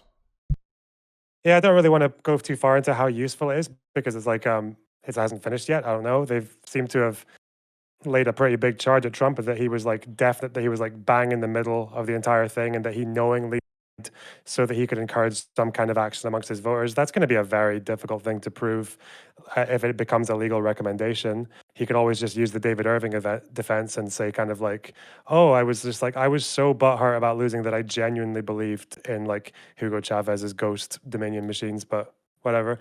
If it's the public interest, then I've enjoyed it. Like, I didn't even know that there was a guy called Eastman who like said that Pence could overturn the election, but then privately said that it wasn't possible, and he pled the fifth 100 times when he was called to the investigation. So that's funny. Yeah. Okay, next is Kevin.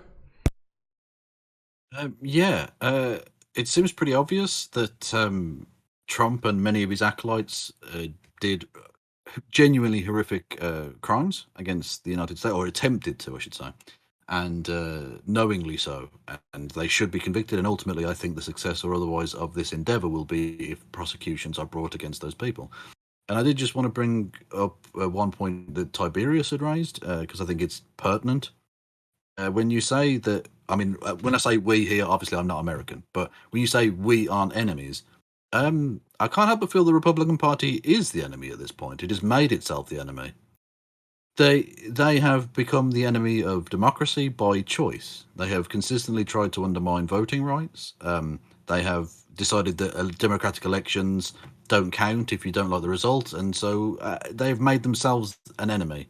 Hopefully they get back to something like normality and reason, but I don't see anything considering the amount of support Trump and his ilk still have. So, yeah, it's interesting stuff, but ultimately I'm not entirely sure actually much will come of it, unfortunately, because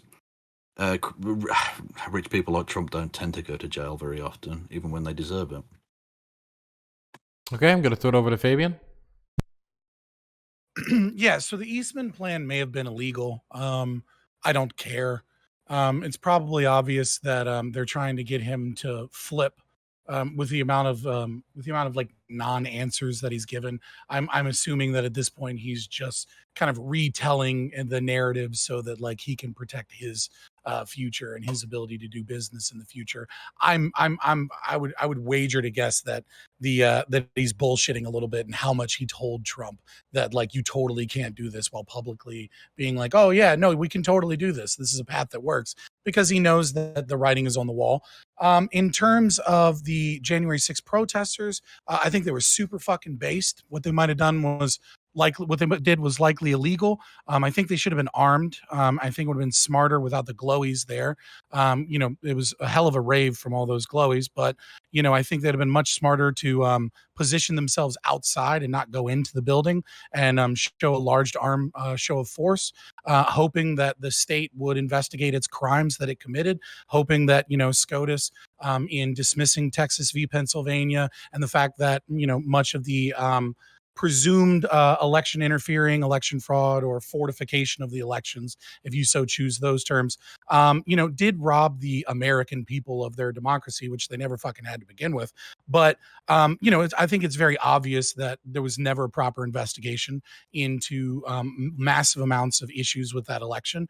And this is a dog and pony show so that they can cover up the crimes that were committed on November 4th, so that they could cover up the crimes that the Democrats committed when they attempted to overthrow a coup. And I do agree with Maddie. There's not much worse than a coup. And, there are definitely people in the DNC that should be in prison for the crimes that they committed against the American people.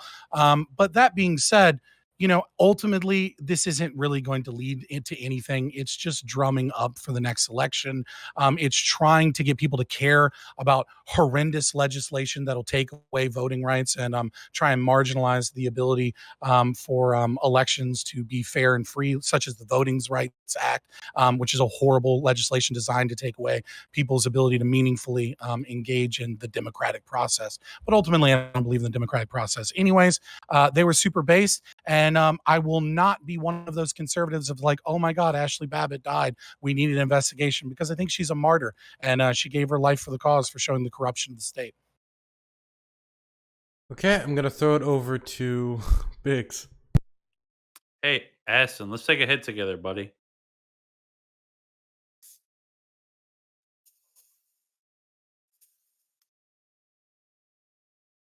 All right, awesome. Thank you. I just like to feel like I'm chilling, I'm vibing with the people here. Excuse me. So, as far as January 6th goes, I think that everybody that committed crimes on January 6th should be prosecuted to the full extent of the law. I think anybody that did any type of violence against the police, violence against the Capitol Police, committed any crimes within the Capitol, things like that, they should be held 100% responsible, right? As far as the January 6th committee goes, I think it's all a complete facade I think that this is all just going to be basically a nothing burger.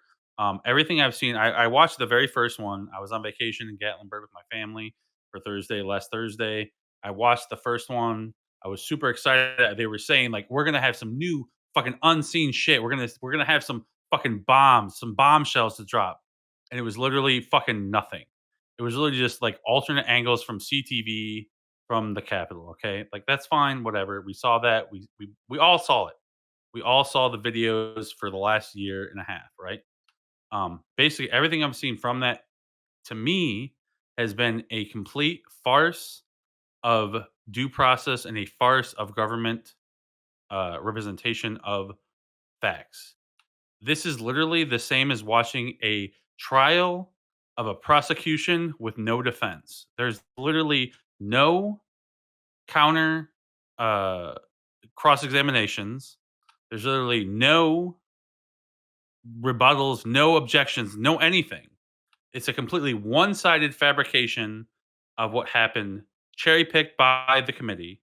Okay, when I know what you'll say is like, well, the Republicans had a chance to put on their people, right? But when the Republicans put on the people they wanted to put on, Nancy Pelosi denied them the right to have that, right? And at that point, the Republicans said, well, if you don't want us to have our people on there, you can pick. So basically, it became a one-sided witch hunt. Now, I agree, there are some things that have happened. There has been some evidence that is pretty bad, right? We have things like President Trump tweeting things, not tweeting things, not providing any type of rebuttal to the insurgents on the Capitol for like a few hours, till like for like what I think 4 hours. I think it was from like basically noon till 4 in the afternoon when he released his tweet video or whatever.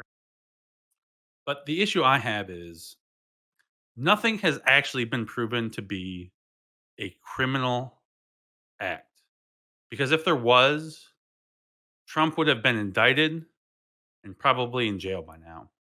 So what we have now currently is a complete farcical witch hunt trial, propagandized because the Democrats have basically no hope in the midterms because their policies are failing. The Biden policies across the board have failed America, and that's why we live currently in the highest inflation rate we've seen in the last 4 decades. We have the highest gas prices that we've seen in the last 2 decades. It's absurd and completely ridiculous that people think that this is important when we have things that are actually causing Americans to suffer now. And that's where I have a problem. This is basically a non-due process witch hunt that is obfuscating the real issues that are going on in America now.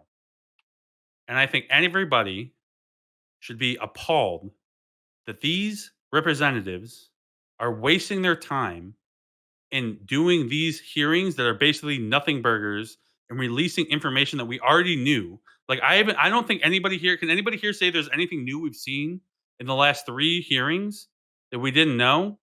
No. All that shit's No. been on Telegram. It's already been exposed. You guys raise your hands, that's fine. You can rebut me in the open. But it's just a completely absurd argument that this is a complete witch hunt because you know what? The Democrats are going to lose the midterms and they're flailing and grasping at straws for whatever they possibly can. Now, I don't agree with everything the Republicans are doing because I'm not a Republican. I'm basically a libertarian for the most part. So I basically want the best for everybody. But I think this whole thing is a facade and we're wasting taxpayers' money and we're wasting Congress's time. I think that's what we should all be worried about. Aston. Yeah, it's always a facade when it's investigating the Republicans. Weird pattern that. Just so why don't we investigate why there was why was there no security put in place when there was no bombs literally put the day before? Why was there no further? Biggs, I'm gonna because the president of the United States United States didn't want there to be. Wait. Okay, wait. Intros are not over. People in this area are asleep. I think I just woke him up. Sorry. Okay? I'm sorry, dude. Please do not do that during intros. Aston. Thank you.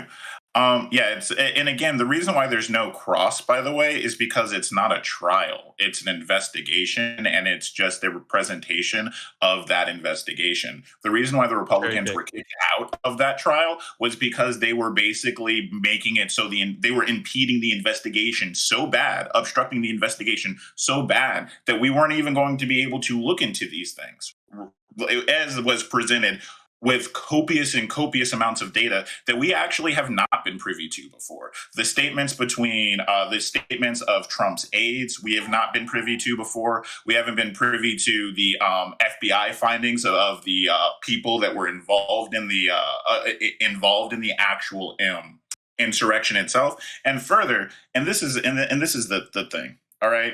I like how we do these weird, like, okay, so Eastman might be a guy. Okay, so everybody's lying about November 4th. Every expert on the planet who looked into it and said there's a nothing burger here, they're all lying because we all hate Trump that much, right? Even all of his aides that would literally materially benefit from finding voter fraud. All of them, like we're all just it. And that's the kind of like divorce from reality kind of perspective that we have, right?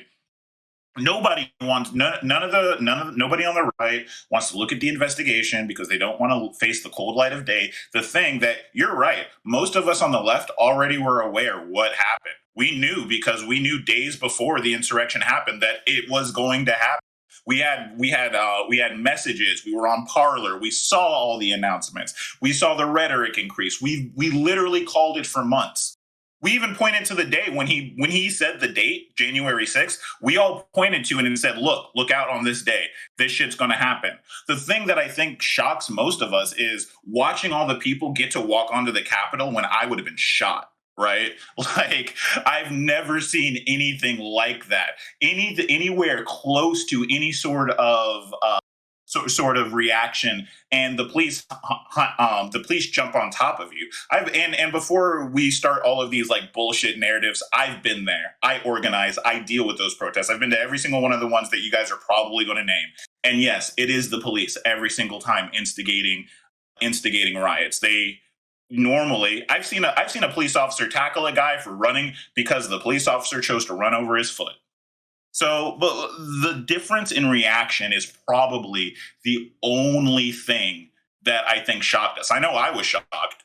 Again, even though I saw it already, I was shocked with how they were able to just literally just march up. I've never seen anything like that. But yeah. That being said, I think that what's going to come out of it, where I think there's a lot of common ground, is I do think the Democrats are weak.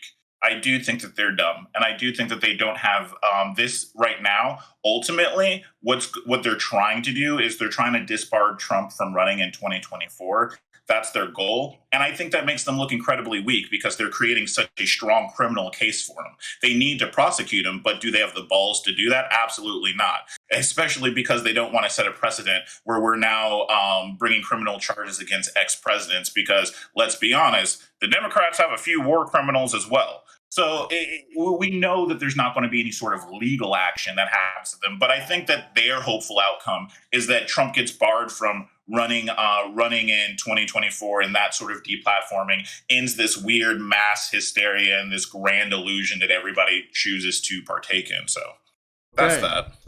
Okay, so we've got, I don't know, maybe 15 to 20 minutes for open discussion. Who wants to start us off?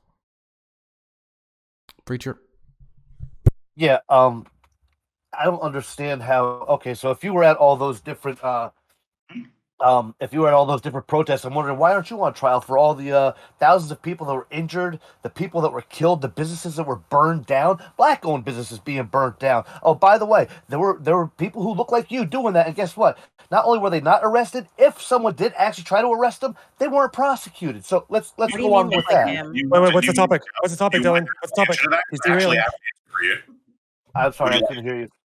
I have an actual answer for you. Would you like one? Yes, please. During the Rodney King riots, we did $1.6 billion worth of damage in one riot. During all of Black Lives Matter, with literally hundreds and hundreds and hundreds of protests, we only reached $2.6 billion. The amount of damage that was the limit of the insurance, so don't fucking equate that to the actual damage done, okay? Not only that, but he's saying Riot it was insurance only $2.6 billion. What's the big deal? Riot insurance doesn't even Just exist. so you're trying to equate wait, please, everybody stop, please. Aston didn't get to finish what he was saying. Let's have Aston finish what he was saying, and then you can all respond to him. I do think that measuring the insurance claims between the two events is actually necessary when you consider the amount of, when we're talking about the sheer amount of protests, just like when you're talking about the amount of people injured, when you compare it to the amount of people that were involved in the protest, it's incredibly minuscule. And overall, we have done copious studies on this too. We actually have looked into what was the impetus for these riots. It's police action. The police kettled us, beat us, attacked us for no reason, and they incited riots. That did not happen, as was indicated by CTV in the January 6th insurrection. That's why all of us are shocked. I've been tear gassed for nothing. I've been pepper sprayed for standing there. Like, don't at me with these crazy narratives. To summarize real quick. You know that. To summarize his entire position, real quick. Let's let Acid finish last 10 seconds quickly. Yeah, he did. And to kind of put it, just so you know, I have a long list of people that were arrested. So anybody that actually did damage, that were actually out there achieving damage, even people that didn't do damage, got arrested. So like 20. Just to summarize his position, real quick. Mostly peaceful protests. Yeah, that's his position. Yeah. Most of the protests were peaceful. Yeah, most of the protests were peaceful. I don't understand why we're comparing these protests to the Rodney King millions of people and shit, when it's actually the January 6th we're talking about. When you want to look at how much damage was done, how many lives were taken, how many people were injured, compare apples to apples on this. Okay, we're not okay, talking preacher. about Okay, we're gonna Okay, Black Lives Matter. Loner. Senators Wait, stop. Hold on, hold. Please, Now listen, you got Dylan's talking. Everybody, shut the fuck up. Please, Respect I can't yell because I'm gonna kill my fellow journalist over here. Okay. We love you, Dylan. Okay, so we're gonna let. They're gonna kill you. Thank you, Biggs. You're still too old for me, Loner. I'm gonna have you finish, but I then want to move off of this because this is a little off topic. I understand why it's in topic, but I want to talk about what happened at the committee, if possible. Loner. Yeah, I want to. Oh God. Someone else can just talk about the committee, but yeah, like we're talking about one This was the Capitol Hill was one protest versus like protests of like millions of people all over fucking America over a long period. Unless you're going to say, if you just want to tally up property damage and people getting hurt or deaths, if you're going to do that game, then okay, then maybe you can say that the civil rights movement as a whole was worse than January 6th because there was more property damage in the entire civil rights movement. Anti-apartheid was worse than fucking January 6th because there was more property damage. Okay, like this is such a stupid game. Also, we're talking about Travis people, Scott concerts worse than January 6th. Certainly, there was more dead people. But we're talking about the act of breaking into the Capitol building to try and subvert an election because you wanted to keep an incumbent president in power because you were sad about the result. That's a pretty different thing. If I can address that to you, I would say you're right. I think I even said in my opening statement that the people that did January 6th were wrong. And we're willing to call that out. We're willing to say that's wrong. Why are they wrong? Why are they wrong? They went about it the wrong way. All right, we get into that in a minute, but I'm going to say this. I'm willing to say that they were wrong. Just like I'm willing to, but the left will not do that. They're not going to say. Does anyone here support the BLM riots? I condemn them. Shouldn't the riots? I supported them when they attacked police stations. So just Fabian. I mean, in general, it's a nuanced thing. Like, as far as people defending themselves against the police, sure, but there is excess property damage that was done outside of the purview of that, and of course, everybody condemns that. You know who the first people to go clean that shit up was? But listen, if we want to take it back, yes, I agree. And I just also want to point out really quickly. Okay, can we have That's who cleaned it up. Let's have Preacher finish his point, then we can move on to Maddie. I just want Preacher who's in the middle of something. I want to make sure he finishes.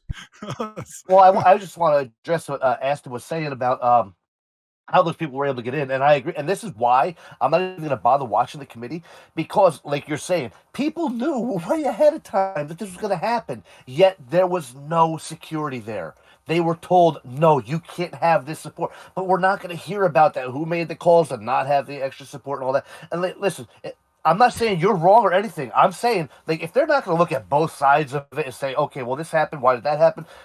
It just becomes a political tool. Just like all the look at the security concerns. They literally in the hearing went over why there was no security, and it was mainly because Trump and Trump's crew did not want it. There was actually copious calls for security from the vice president. That was in the hearing, but Nancy Pelosi. Off by the president of the United States. Nancy Pelosi is the one. You're about to say she rejected it. She didn't reject the call. She did. To be clear, there's a memo from the mayor of Washington, D.C. that said we will not accept any outside support. There is actually a January 5th memo of that.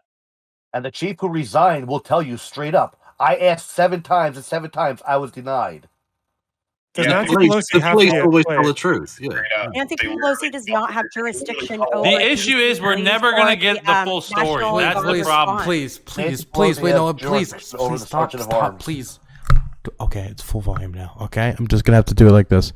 So, yeah, please. I love that voice, Dylan. This is okay. K96 Slow Jazz. Stop, please. Special someone out there. I've got a special someone out there that wants to talk about the January 6th hearings. Oh, have you thought about doing ASMR streams? Okay. You should do some ASMR streams, mate. Please. Can we just have off the rails?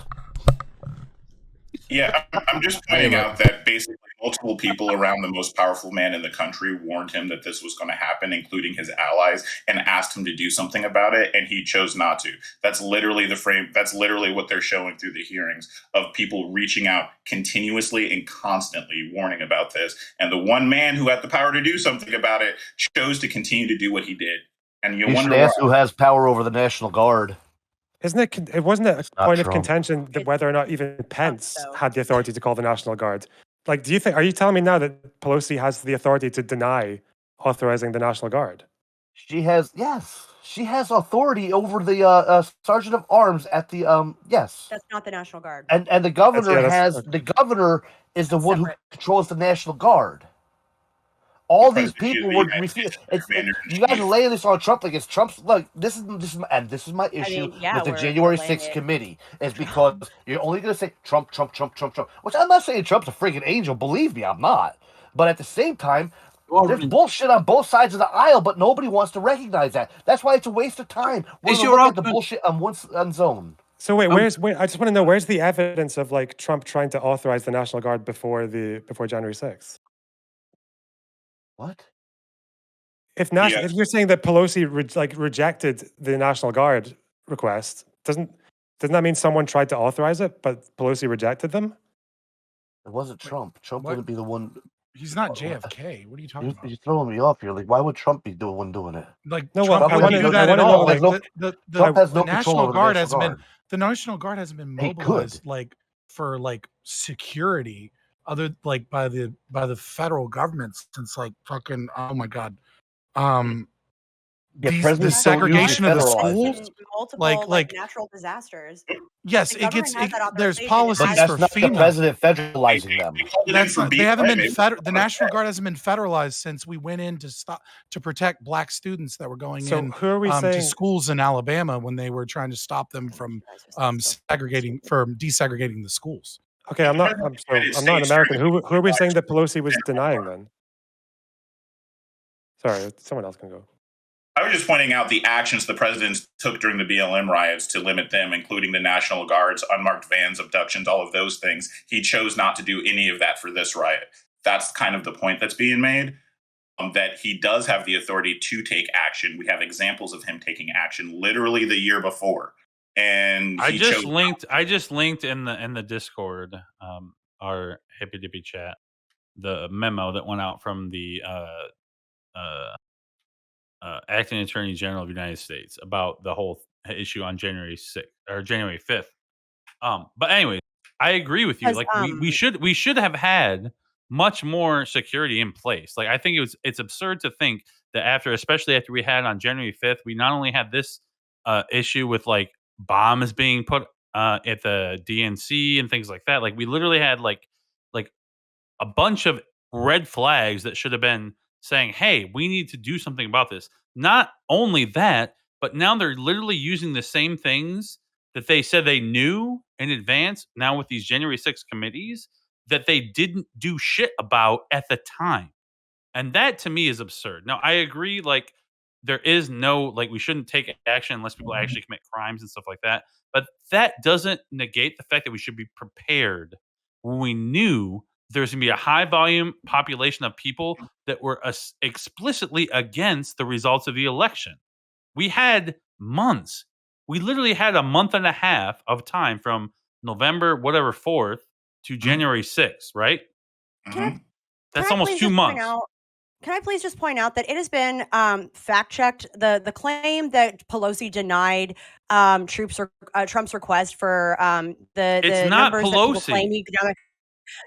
Nope. Look at the memo that I just linked. They claim they rejected the request that the National Guard, that he requested between 10,000 and 20,000 National Guard. There's actually no record whatsoever. I literally just linked the memo, anything. Maddie. Look at the memo that I just linked. I posted an you article deny that facts all you that, want, but whatever. I posted an article that fucking refutes that, dude. There are multiple articles and investigative reports that refute that. They say that that isn't the case.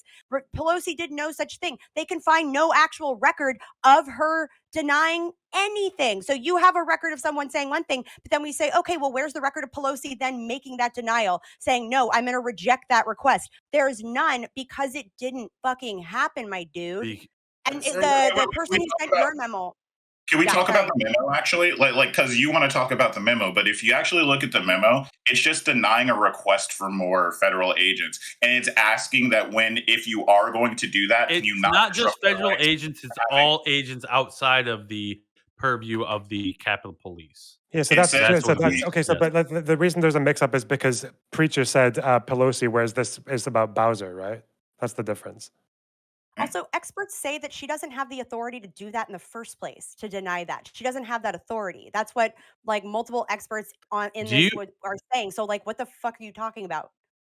Yeah, and I'm just pointing out, again, in the memo, it's just saying they don't, like, if you do this unilaterally without consulting us, it causes confusion in our ranks because we have different people with different insignia authority, marked with authority. It says that in the thing. So it says at this time we're requesting no additional people, but it's saying yes. So don't you think at the time that they should have requested additional people? When you look at the actual January 6th committee itself, when you have the first two witnesses that they called to the stand, the police, who was the first person to technically, I guess, take like assault against them, that woman, I forgot her name, but she was the female police officer that was actually the first to be knocked unconscious and be assaulted at the Capitol. One of her first things she said was her just complete, like, didn't understand why there was no support for her. She literally said there was literally her and like 4 other police holding back this line. Then you had this person who was actually embedded in the Proud Boys, who said when they went to the police, when they went to the line, there was literally one policeman guarding this whole thing, and then they went and got tacos. But like, it just boggles my mind that we have wish someone was in the White we have House this. that had done something about it. Right. It would have been nice if they would have actually taken the shit seriously and supported the fucking Congress. I'm talking about everybody. Okay. You're almost there. So wait. Have I been respectful? We've been good. So let's actually have a response to that. Wait. Okay. Can I just quickly ask the room, is there anything that anyone wants to comment about that came out during the January 6th committee? No, because nothing did. One thing. Can I just say, it's fucking hilarious that Rudy Giuliani was like completely off his fucking face, and Trump was just like, "I'll listen to the drunk man." Sensible decision, man. It's obvious. The whole my understanding of Trump is basically when you have a bunch of people telling you one thing that you don't believe, and you have somebody telling you something you do believe, you're gonna lean towards the person you believe the incredibly drunk man. Yeah, right. I agree. Like, that's stupid, right? I agree. Yeah, Trump is stupid. Yeah, Trump is. I do agree with that. Fucked up when but I'm just saying, it is human nature to try to find parallels to what you believe, to foster and to fortify what you believe, not to incur what you don't believe. Not everyone like that's usually a human nature. So let me One second, please. 1 second. Okay, Maddie, you were saying something quick, and then we're going to Aston. Oh yeah, no, I'm just saying that like Biggs, I disagree with that entirely. Like I think that's a very conservative mindset where it's like you want something that's just going to reinforce your little echo chamber, but there are That's people human that nature. but there are people that are receptive to new information to Also, help them make yeah. a better strategic Yeah, decision. can we not?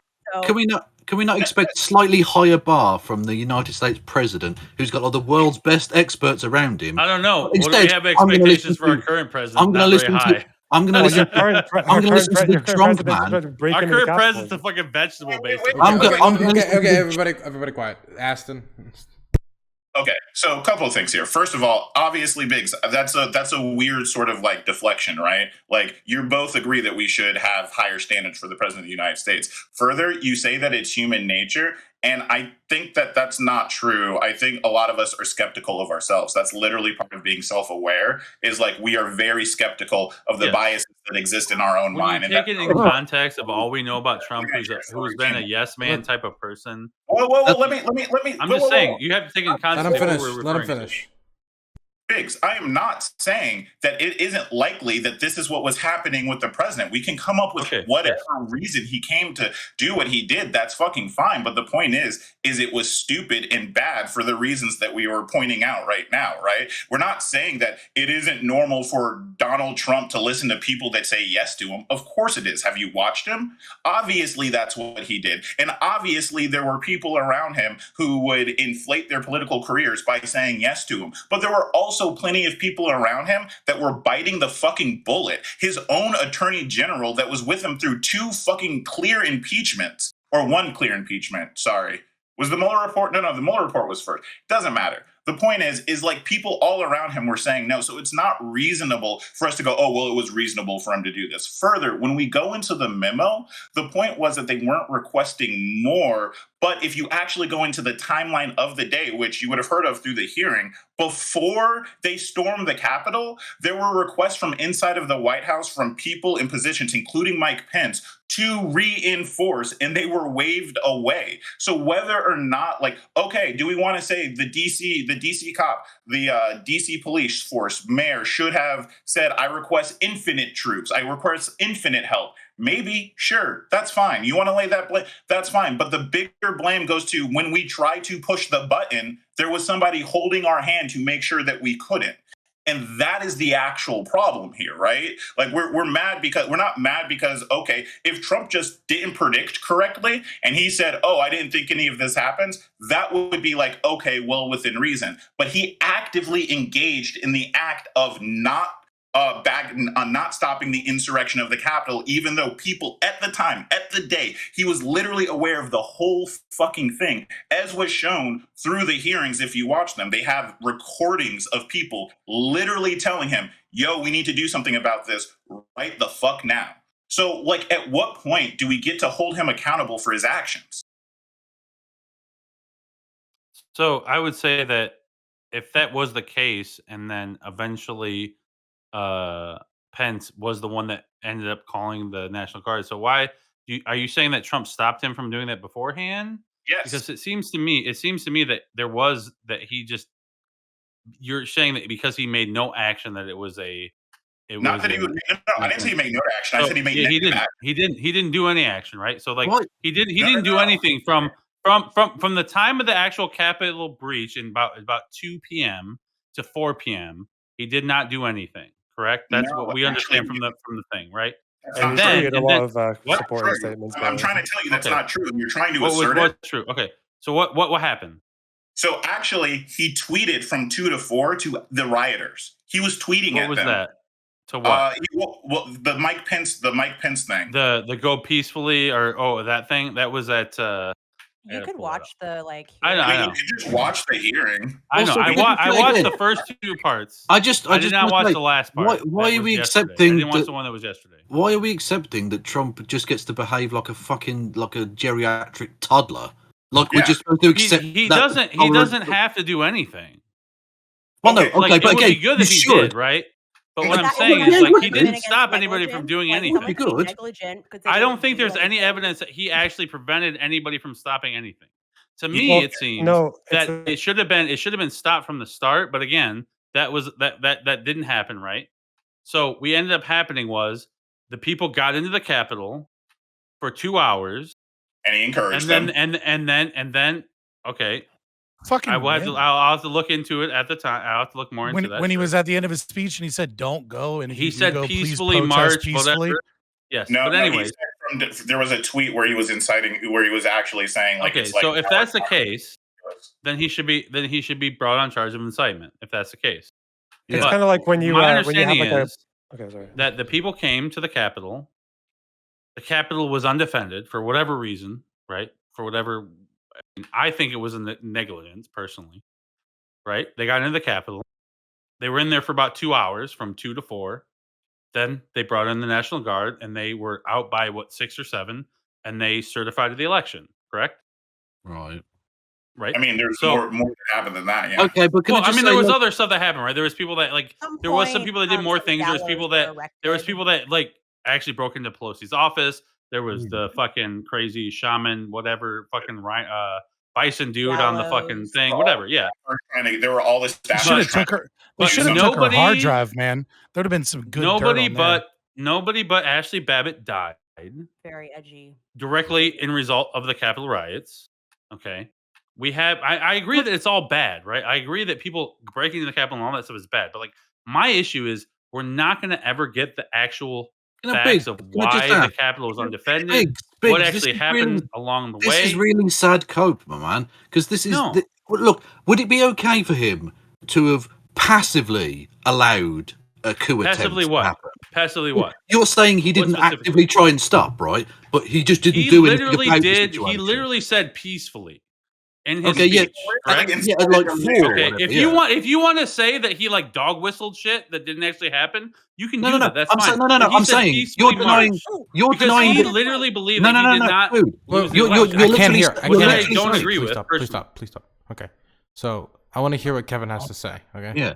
So you're no, I wasn't arguing that point with you, Biggs. I'm saying you're claiming that he didn't actively stop the National Guard from going in, but he just passively did nothing about the situation for 2 hours. Would that be okay? Would that be like an acceptable bit of behavior from a fucking president? According to what I've looked into, he was trying to have things in place ahead of time that were denied for whatever reason. Well, just cope, just more cope. No, I mean if that's the case, if that's the case that he literally said don't literally stop people from intervening, then I would have a huge problem with that because I don't want that to happen.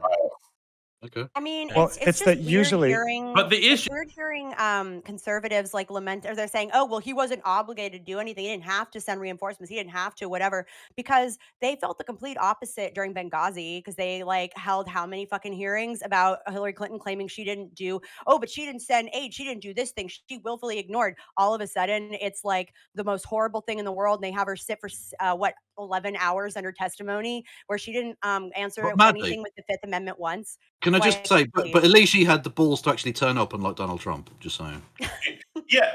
Yeah, and on top of that, this is such a ridiculous. We're doing this thing, but we have we're going. Well, we can never know, which is always this weird thing that anti-intellectuals do. When the reality is they on air showed us copious evidence of people contacting him, of people telling him. Not even just the days before people were telling him there would be a violent riot. His aides told him this. People were literally going, "We're going to have to invoke the 25th Amendment." So if everybody knew, why were they not prepared for it? If everybody knew, because he's the president of the United States. No. If everybody knew, don't you believe that everybody would know, including the DC police and the Congress and Mike Pence and Nancy Pelosi? Don't you think everybody would have known if that's the case? Except for the president of the United States, actually, again, you're asking people to invoke something that has literally been invoked. No, I'm asking you why. Why did they? If they knew all this stuff was possible, why did they not? Okay, go ahead. Exactly why they didn't, but you're not letting me because it's a way to deflect. I'm sorry. So basically, again, you're asking for a precedent that has never been set before, where active people took power from the president of the United States' ability to do things. Right? It was him that was actually, even though all of his aides were telling him this is a lie, this could incite violence. obviously, how am I supposed to say to the president of the United States, I really think this is going to incite violence given all of this copious amounts of evidence, and he says no, and then what are you supposed to do? Like, oh, well, I mean, that's cool, but I have all this evidence, and he goes, I don't care. He literally did this to multiple staff members. You have Attorney General Barr literally saying that there would have been violence. And so we're going to just pretend like, oh, it's okay because he didn't think it was going to happen. But then on the day when it happened, when people were violent, when people were rioting, he sat there and did nothing while people were contacting him furiously. Mike Pence tried to get the National Guard in there multiple times, and we're just supposed to sit there and go, oh, well, he doesn't have to do anything. I mean, he's only the fucking president of the free world. Like, no big deal. Like, what is this? Time out. He's not president of the free world. Sorry. Come on now. All right. Sorry. He kind of is, all, though. I mean, if you First want of like all- that, if you want to say that they were like the poor preparation, okay, but like what happened when the Capitol was being breached and when they were moving into the building? That was when Trump didn't tell the crowd to stand down. He didn't call any of his like people who were involved with like the Department of Homeland Security or anything like that. And then it was eventually Pence that had to go and call the National Guard, because it's not usually, I don't think it's usually the vice president's job to do that. While that was happening, Trump this is was so tweeting that Mike Pence didn't have the courage to protect our country and all that shit, like Normally- while it was happening. So You're Normally like it's the what you're governor, doing. but What it's you're doing DC, and is DC you are. and even the District of What you're DC doing doesn't have is you're jurisdiction on Okay, federal well, buildings. stop. Okay, I can't hear anything when both of you are talking at the same time. Fabian hasn't said anything forever, so I'm gonna give it to Fabian. What you're doing is you're constructing from a one-sided, investigation, witness testimony to try and construct a timeline while not allowing the other half to actually meaningfully be a part of that investigation, or to draw their own witnesses, or to subpoena, I don't know, Nancy Pelosi's text messages that like could prove, like if there's proof that Nancy Pelosi like didn't try and stop anything, then why is that evidence not presented? Like she could just as easily show the text messages and show that information. The We problem just is that Because she doesn't But- have the fucking authority in the goddamn first place. That's like me saying, Yeah, "Well, I never so- disapproved." So what you're I doing, should go to trial. is you're Like, as attempting, if I'm what in a you're fucking trying, position. what you're attempting to do is construct a timeline based off of one half of the argument, and then No, say, well, we know these things to be fact because we have copious evidence. Like this isn't a trial. You're not there on the was jury, and you're If not, there and there's no defense. Well, Right? it's It's like an you said, though. absurd Authority claim. is not This fucking guy, relevant. like this guy actually supports the fucking rioters. Why are we taking this prick's word seriously on Well, any? it's like you said, though. It's like you said, Kevin, though. It's And not a I trial. wanted Like, to point out. I Kevin, can't. I wanted to Okay, point wait, out- stop. Maybe You're it's all not over me so much. you're all talking over each other. You're all barbarians, every single one of you. We're gonna just do ending statements. It's getting near the third hour anyway, so we should be wrapping up. Actually, it's getting on the fourth hour. Yeah, I was about to say, yeah, we're doing nearly 4 hours. Yeah, we did nearly 4 hours. So we're gonna start with Maddie since it looks like Maddie wants to talk. So we'll start with Maddie for outros. Yeah. So just wanted to say that normally the National Guard response is managed by the governor of a state. Given that DC is not a state, their rules are a bit different. And the mayor of DC, so like that can manage the city response, has no authority or jurisdiction over federal buildings. So like just do your basic civics homework, my guy. Just like read a Wikipedia page for Christ's sake. For one, just like one time. So that we can skip over this bullshit and have a substantive discussion instead of just like telling you things that you could read on a fucking Wikipedia page. So yeah, January 6th, the commission, I guess it's good to bring certain things to light. I don't know if it's going to have any substantive outcomes in terms of convictions. I certainly hope it does, but I'm not super optimistic because the Biden administration and the Biden run, Merrick Garland run Justice Department don't seem that keen on making too many waves, which is disappointing because I'd like to see there be accountability where it's needed, especially with those who are involved who are also elected officials. And yeah, I guess in this outro, we're doing our like formal outro as well.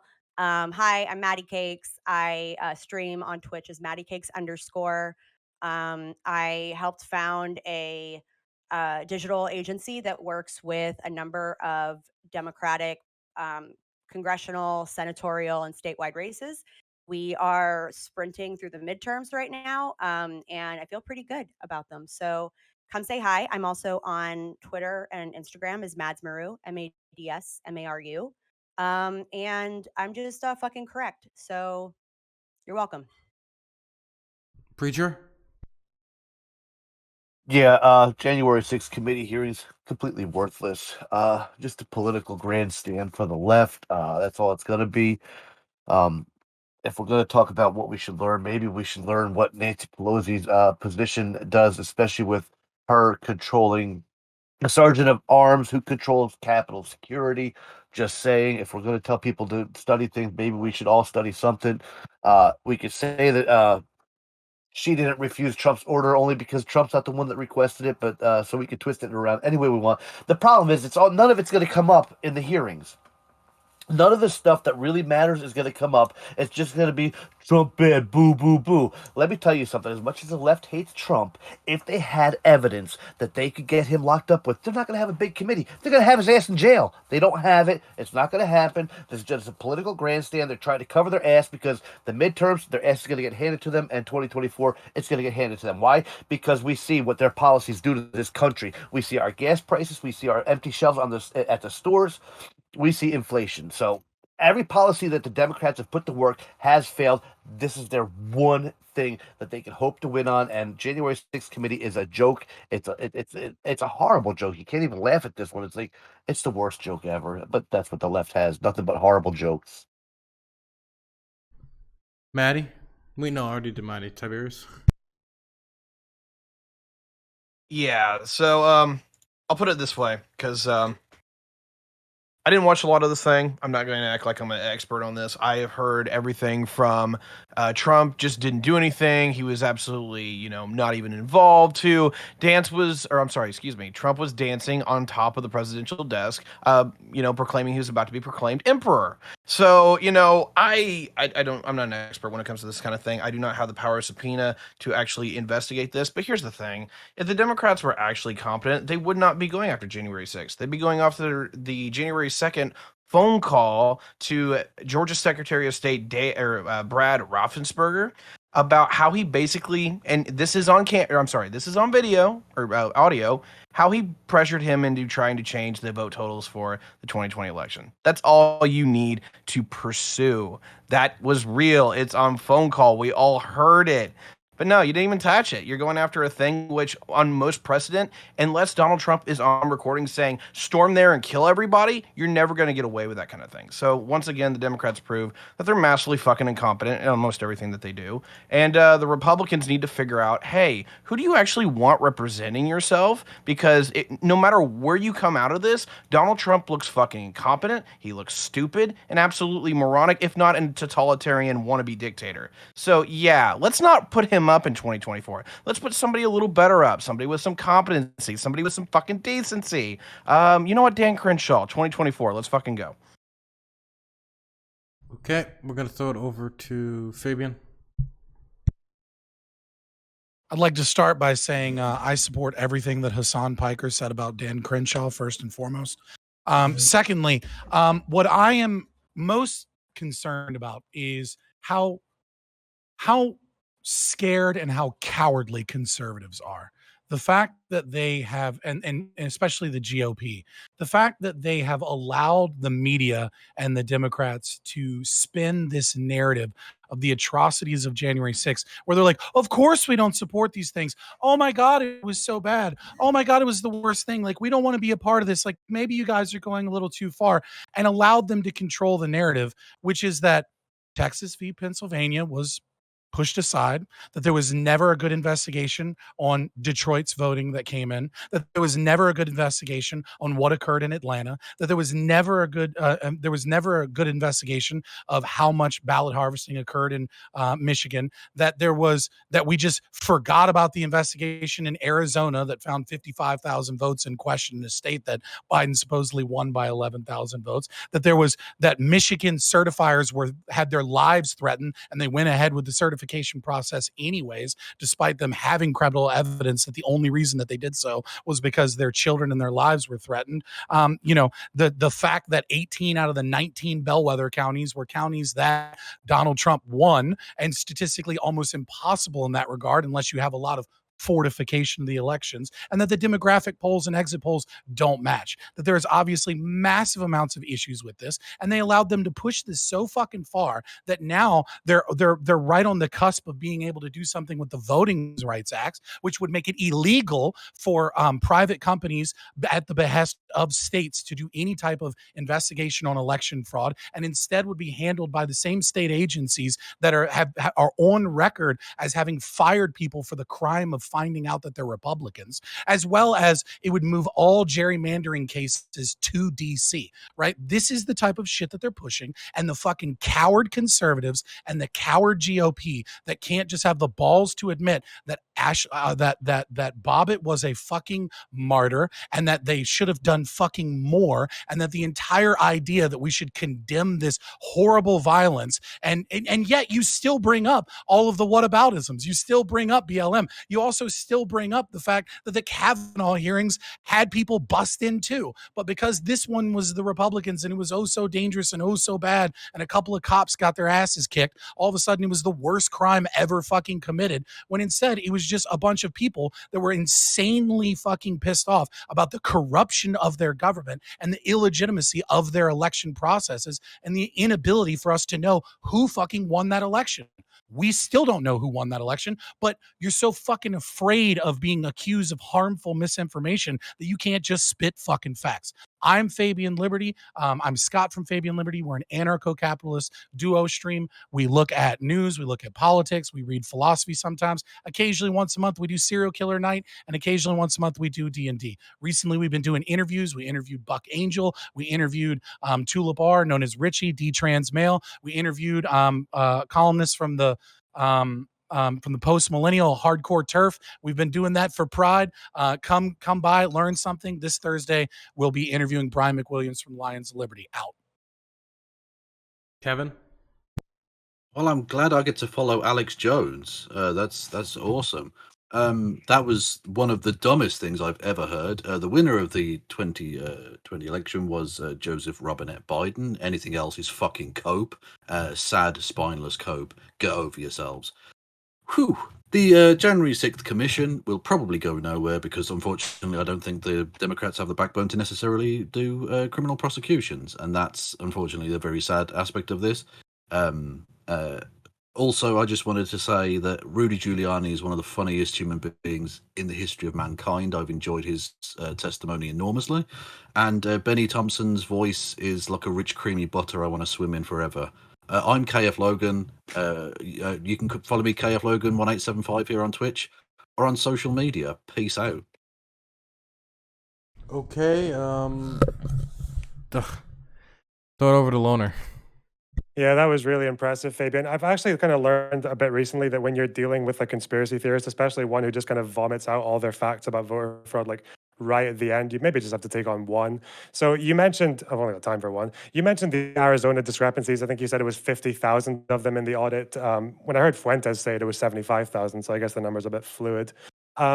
Yeah, the audit that was done by the group called Cyber Ninjas that was founded by a pro-Trump supporter and also a group of people who had no experience in auditing votes. When the Republican majority Maricopa County Board hired two separate firms to investigate the same votes, they found no irregularities. It's a complete like nothing. And every single electoral like voter fraud claim you find is about this deep. That's why they all folded like wet socks in front of the Supreme Court. The Republican majority Supreme Court, and that's why they said they had no standing. So, and that's why also people like Sydney Watson, Sydney, what the fuck was her name? Kraken, crazy lady, basically had to run on the defense that no reasonable person could ever take what she was saying seriously. Trump, it's funny how like Republicans are cowards, but then also Trump said go peacefully after the speech. He did say go peacefully. He said go peacefully after spending 2 months undermining every institution in the United States and basically building a world where storming the Capitol is actually the only logical conclusion. His followers knew that. Fabian knows that. That's what his whole narrative was about leading his voters towards. You're right. The hearing is not a trial. It's a hearing. And if the Republicans want to present their own case, I'm sure they can. They can bring the Kraken back and they can subpoena Democrats if they want and make a billion claims and then turn up like anywhere near a court and then just fold like they did with the electoral fraud. Whatever. Like, yeah, I think breaking into the Capitol building to try and subvert and elect the electoral process because you were sad about the result is pretty cringe. I'm actually quite happy with all the other conservatives on the panel who know it for what it was. Thanks, guys. Biggs. Yeah, so I like I said, I watched the first hearing, January 6th hearing on last Thursday, and I watched a little bit of the one on Monday. Basically everything that I was promised from the media, there's gonna be all these revelations and stuff like that, basically didn't happen. I don't think there's anything that's actually going to come of this. I don't think there's going to be any indictments or anything like that that's actually going to matter. Again, it seems to me that this is basically a prosecution with no defense. There's no counter examination. There's no cross examination of any of the witnesses. It's basically just a facade. Um, to me, it seems like the Democrats are trying to make a last ditch effort to try to push for the midterms, basically anything they can to discredit the Republicans. But I'm actually not a Republican in general. I'm more of an independent myself. But the issue I do have is that I don't think there's going to be any actual real legitimate things that are going to come up of this investigation based on what we actually know happened. I think there's going to be a whole lot of stuff that's just going to be completely overlooked. I think the stuff about the 2 bombs that were placed the night before, we basically don't know anything about who planted those. We don't know why there was no Capitol security in place ahead of time when we knew basically, as I mean, all the lefties on the panel basically admitted that they knew that there was going to be some big event that was going to happen on January 6th. So why were the Capitol Police not prepared for that and things like that? So I mean, I think this is basically a big nothing burger witch hunt that's just basically just going to be propaganda for the left with no opposition in general. But I would like to think that everybody who committed a crime on January 6th will be prosecuted to the full extent of the law. I don't agree with people trying to subvert democracy, regardless of what they believed at the time. I think we need to, in the future, based on what we've seen in even the primaries recently, we need to make sure we have elections be more basically trusted by the people, and I think we're losing that. And I think that's the bigger issue here. We need to make sure that elections are going to be believed by the population, and things towards that should be promoted. But again, thank you, Dylan, for having me on. Basically, I'm mostly on Twitter now at Biggs8500. I do stream occasionally at Biggs8500 on YouTube and Twitch. So thank you very much, Dylan. I appreciate it. And thank you, all the panelists. You guys are all awesome and respectful. You guys all have a great night. Aston, wrap us up. All right. Yeah, I mean, this whole pseudo-intellectual, anti-intellectual shit is always annoying. You ever notice that there's this weird pattern? Like earlier when I asked for any sort of evidence that, you know, the LGBTQ community hurts children, we couldn't find it. Now I'm asking for evidence. Hey, do you have any evidence that, you know, any of these things that you guys are claiming that the Democrats are going to overlook exist? You don't? Because they would exonerate all the Republicans involved. And it's really weird that they don't present them if those are the things that we'd miss and there's some whole side of the story that we don't know. It's all just cope. We all know that it's cope. We all know that if we go through, that's why Fabian Liberty waits till the end to kind of throw out a billion different conspiracy theories so he can sound like he knows what he's talking about. But if we took the time to even sit through any of them, like Lonerbox did in literally 2 minutes, you can actually find out they're all not true. And he knows they're not true. Kind of how we knew that study that he brought up with the trans thing, the only study he could bring up that brought harm, by the way, was like we already knew what it was because we know the methodology, we know what parts of it are flawed. It's a pattern. If you can't see the pattern of the pseudo-intellectuals that don't actually know how inflation works, clearly because they think these policies have things to do with it, when every like modern economist says other things, or they don't know how experimental psychology works, or even they don't know what was in the hearings that they said that they watched, even though those hearings went over the things that we said, including parts like other people trying to stop trying to get security for Washington, people trying to convince Trump not to continue to incite violence, people like even his own daughter coming out and saying these things. But we're going to ignore all of that and do the conservative pseudo-intellectual guessing game where we can never know anything, and we have to look at all that mountain of evidence that we have. Nah, who knows? There could be an even bigger mountain of evidence over here that for some reason leaves no physical imprint in reality. I don't know, dude. These things get so divorced from reality. I know that everybody here is kind of doing a character and this is all kayfabe, but do you guys like actually buy into this shit?